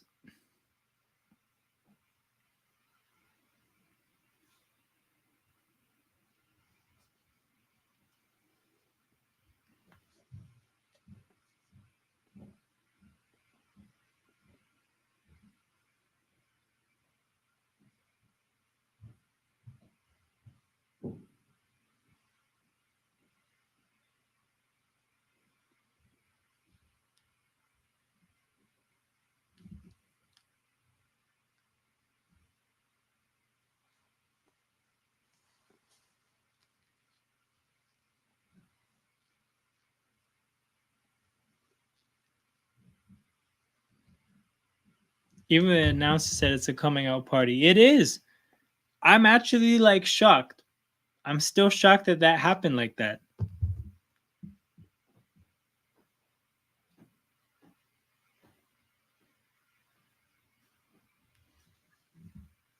You notice they called Darren Waller an NFL legend in that NFL commercial? Yo, I didn't catch that. I also might see different commercials because I'm in Canada. Also, I have the audio turned off because I'm streaming. But that's wild. That's wild that they call him an NFL legend because definitely not the case. But also, the last thing we know him for is the wild ass music video. And why would you ever want to associate yourself with that or glorify that or act like that's remotely cool? No.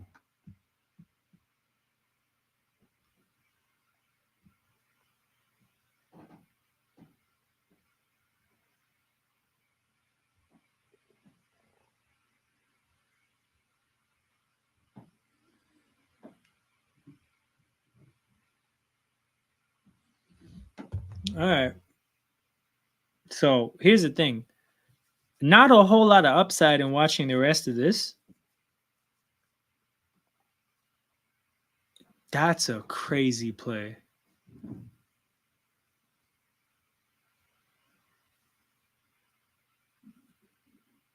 Terry McLaurin's gas too. He's thinking like, I've been capable of doing things like this my whole career. My whole career I've been capable of doing things like this, but we've almost never had the quarterback to let me do shit like this. Now all of a sudden towards the end of my career, I'm in a good spot.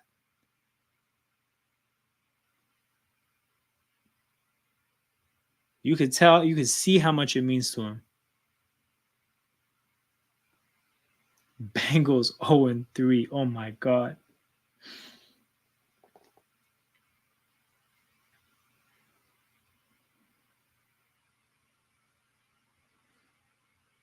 Oh, hold on, Joel. I just thought of something. My fellow Eagles fan. I think there's a chance the same thought crossed through your mind that the same thing, we're losing to the Commanders again this year, right? Like I think we beat them twice last year, which is a change up because we always usually drop one game against them. But I'm watching this and I'm like, yeah, we're losing a game to them for sure, right?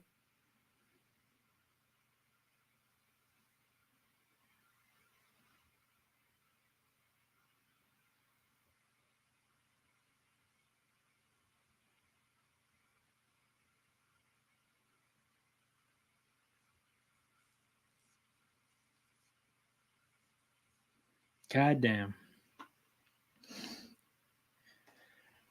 Well, people, we're approaching the conclusion of this live stream. There's not a whole lot left to watch in this game. The Bengals have just garbage time to play for. Random empty stats or empty calories are going to be consumed. So if there's any particular things you guys want to talk about to close things off here, feel free to drop that in the chat. If not, I will check out this second this game ends. It's been a lot of fun. This is officially my favorite live stream ever. That raid was crazy. I've never experienced anything like that.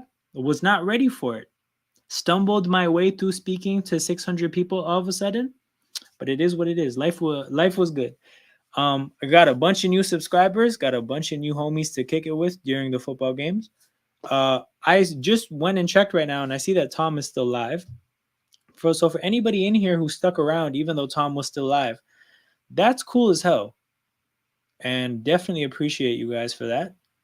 And look forward to seeing you guys in the chat for future games. I'm just going to be completely transparent. I think I probably am going to do every like primetime game now that I all of a sudden have a new group of people to stream in front of. So that's going to be really cool, I think. Cowboys Giants, I'm going to have to find something else to do or to talk about in case the game is bad. We'll probably do some predictions. That's all reliable when it comes to getting through bad live streams, or not bad live streams, never that, but bad games during a live stream. Our defensive line is always ghosting against the Commanders, 100%. And also, like, Scary Terry gave us nightmares with Sam Howell last year. What do you think is going to happen with Jaden Daniels? Oh my God, Scary Terry in the slot against Avonte Maddox? Or then even if Cooper DeJean gets the job at that point, bro, you are down. Zach Moss, you are so down. That is so shameless. But yo, even if Cooper DeJean is playing a young slot corner against Scarence Terrence, it's gonna be bad. Watch the Giants running backs torch the Cowboys defense. Oh, this is a good point. Devin Singletary, the Cowboys can't stop the run at all. Yeah, I appreciate you, Gail. And here's the thing: is like, as an Eagles fan, you asked the question that allowed me to shit on the Cowboys. So I really appreciate that. You threw me a lob for me to get up here on this platform to just shit on the Cowboys. So I appreciate you especially for that. Man, they found a way to show another commercial. That's insane. This game is more as over as a game could get, and they're like, you know what? Let's squeeze in another commercial for the sickos that are still watching this. But yeah, people. Thursday night football stream is officially back on the menu. And then I'll be back on Sunday night. And shit, we might have to do Monday night as well. Seahawks Lions. I want to work in a live stream in the middle of the week where like we just talk about the playoff picture. And as early in the year as we are, it's not going to be definitive like, oh, 1, 2, 3, 4, 5, 6, 7. But I'm more trying to think like right now, I think I can talk through the teams that I think I'm already considering out of it. And then the teams that I already think are guaranteed. And then the teams that I think are like, then there's the whole middle ground of everybody else that's competing. So to just kind of like on a week-to-week basis, keep stock of where you're at with those three kind of tiers of teams. The teams that I think are locks to make the playoffs, the teams that I think are locks to not make the playoffs, and kind of sorting through everybody in the middle and where I think they stand, what side they're closer to. So a live stream like that is something I'm definitely going to do at some point. Oh, yes. We will be there for sure.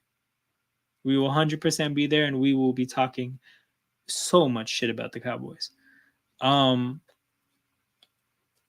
yeah, that's the plan, people. Midweek stream that I'm hoping to do. I think tomorrow would probably be a better day for me to do it, but if not tomorrow, then Wednesday for sure. Thursday night we'll be there. Sunday night we get Bills Ravens. Man, a lot of Bills live streams. They love putting that team in prime time. But yeah, and then Monday night is Lions Seahawks. So we should have a lot of fun. As far as the games of the week, Eagles Buccaneers will be stressful for me. I know that much. Jaguars Texans, I'm scared for Jacksonville.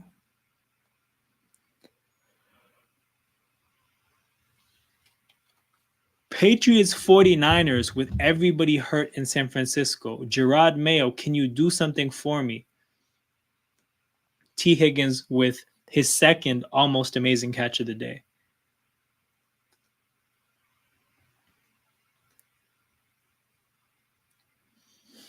Okay.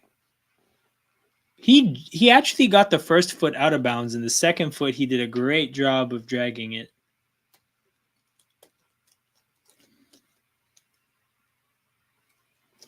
Benjamin St. Juste, another Canadian football player. I mean, Canadian NFL player. Because there's a lot of Canadian football players, but a lot of them aren't good. Joe Burrow. Oh, what a catch by Yoshivas. It's a hell of a grab.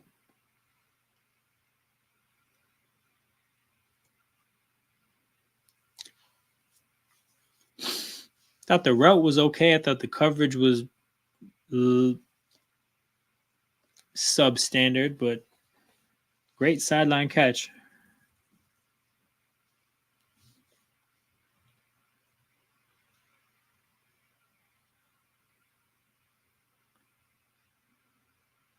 Yeah, he tried to moss the same guy again.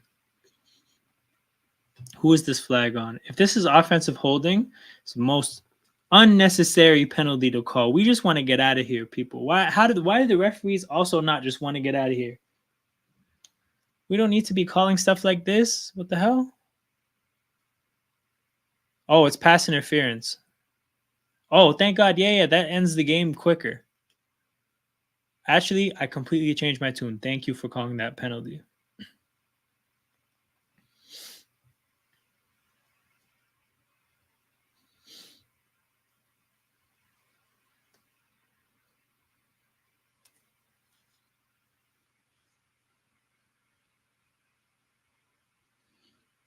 Burrow, back shoulder, Higgins.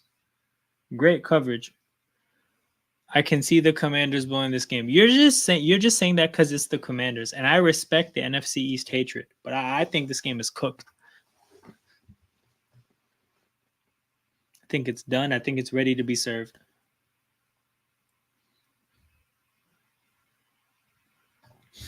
All right, second and goal, 43 seconds. The Bengals still having a timeout is funny. How was there not a time to use it? Handoff up the middle. Zach Moss finds the end zone. 40 seconds to go, and it's going to be what, a 5-point game? Yeah, they're going for one. So it's going to be a 5-point game.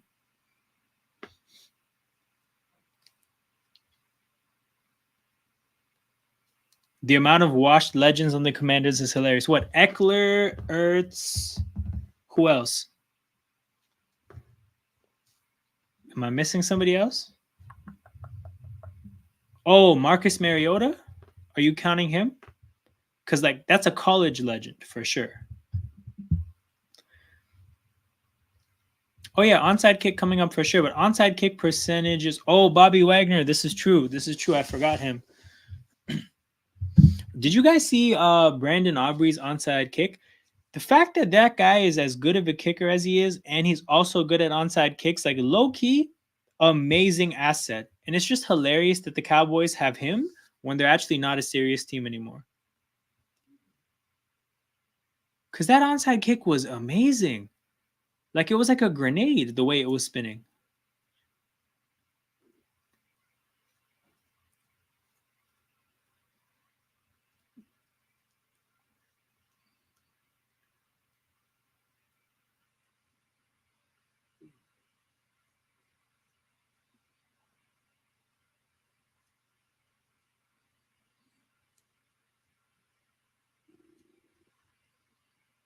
Highest completion percentage in a single game as a rookie. Gardner Minshew, Dak Prescott, now Jaden Daniels has the record.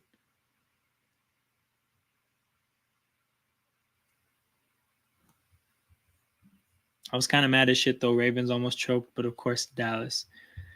It's true. It's true. The Ravens were definitely doing their part, but you know, the Dallas powers actually like overpowered whatever the Ravens had going on.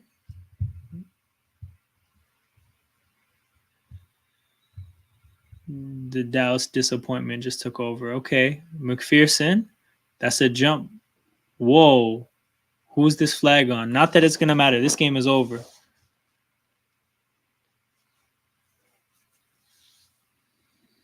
Well, so the Bengals are 0-3. The Commanders are 2-1. Week 3 is in the books. Week 4 starts on Thursday. We will be here for a live stream. If you haven't heard me say it 5 times already. Again, shout out to the 8 people still watching right now. You guys are awesome. You guys are all my friends. And I look forward to seeing you guys in future live streams. Make sure if you haven't subscribed already that you already do. Make sure if you haven't hit the like button that you do now on your way out. And it's late at night, and I'm sure you guys all want to get to bed. We're 3 hours into this live stream. Hope you guys had as much fun as I had giving it to you guys. And I'll see you guys around. If you guys go back to... I don't know. I'll find a way to thank Tom later. Anyways, you guys have a good night. I'll catch you guys later. Peace.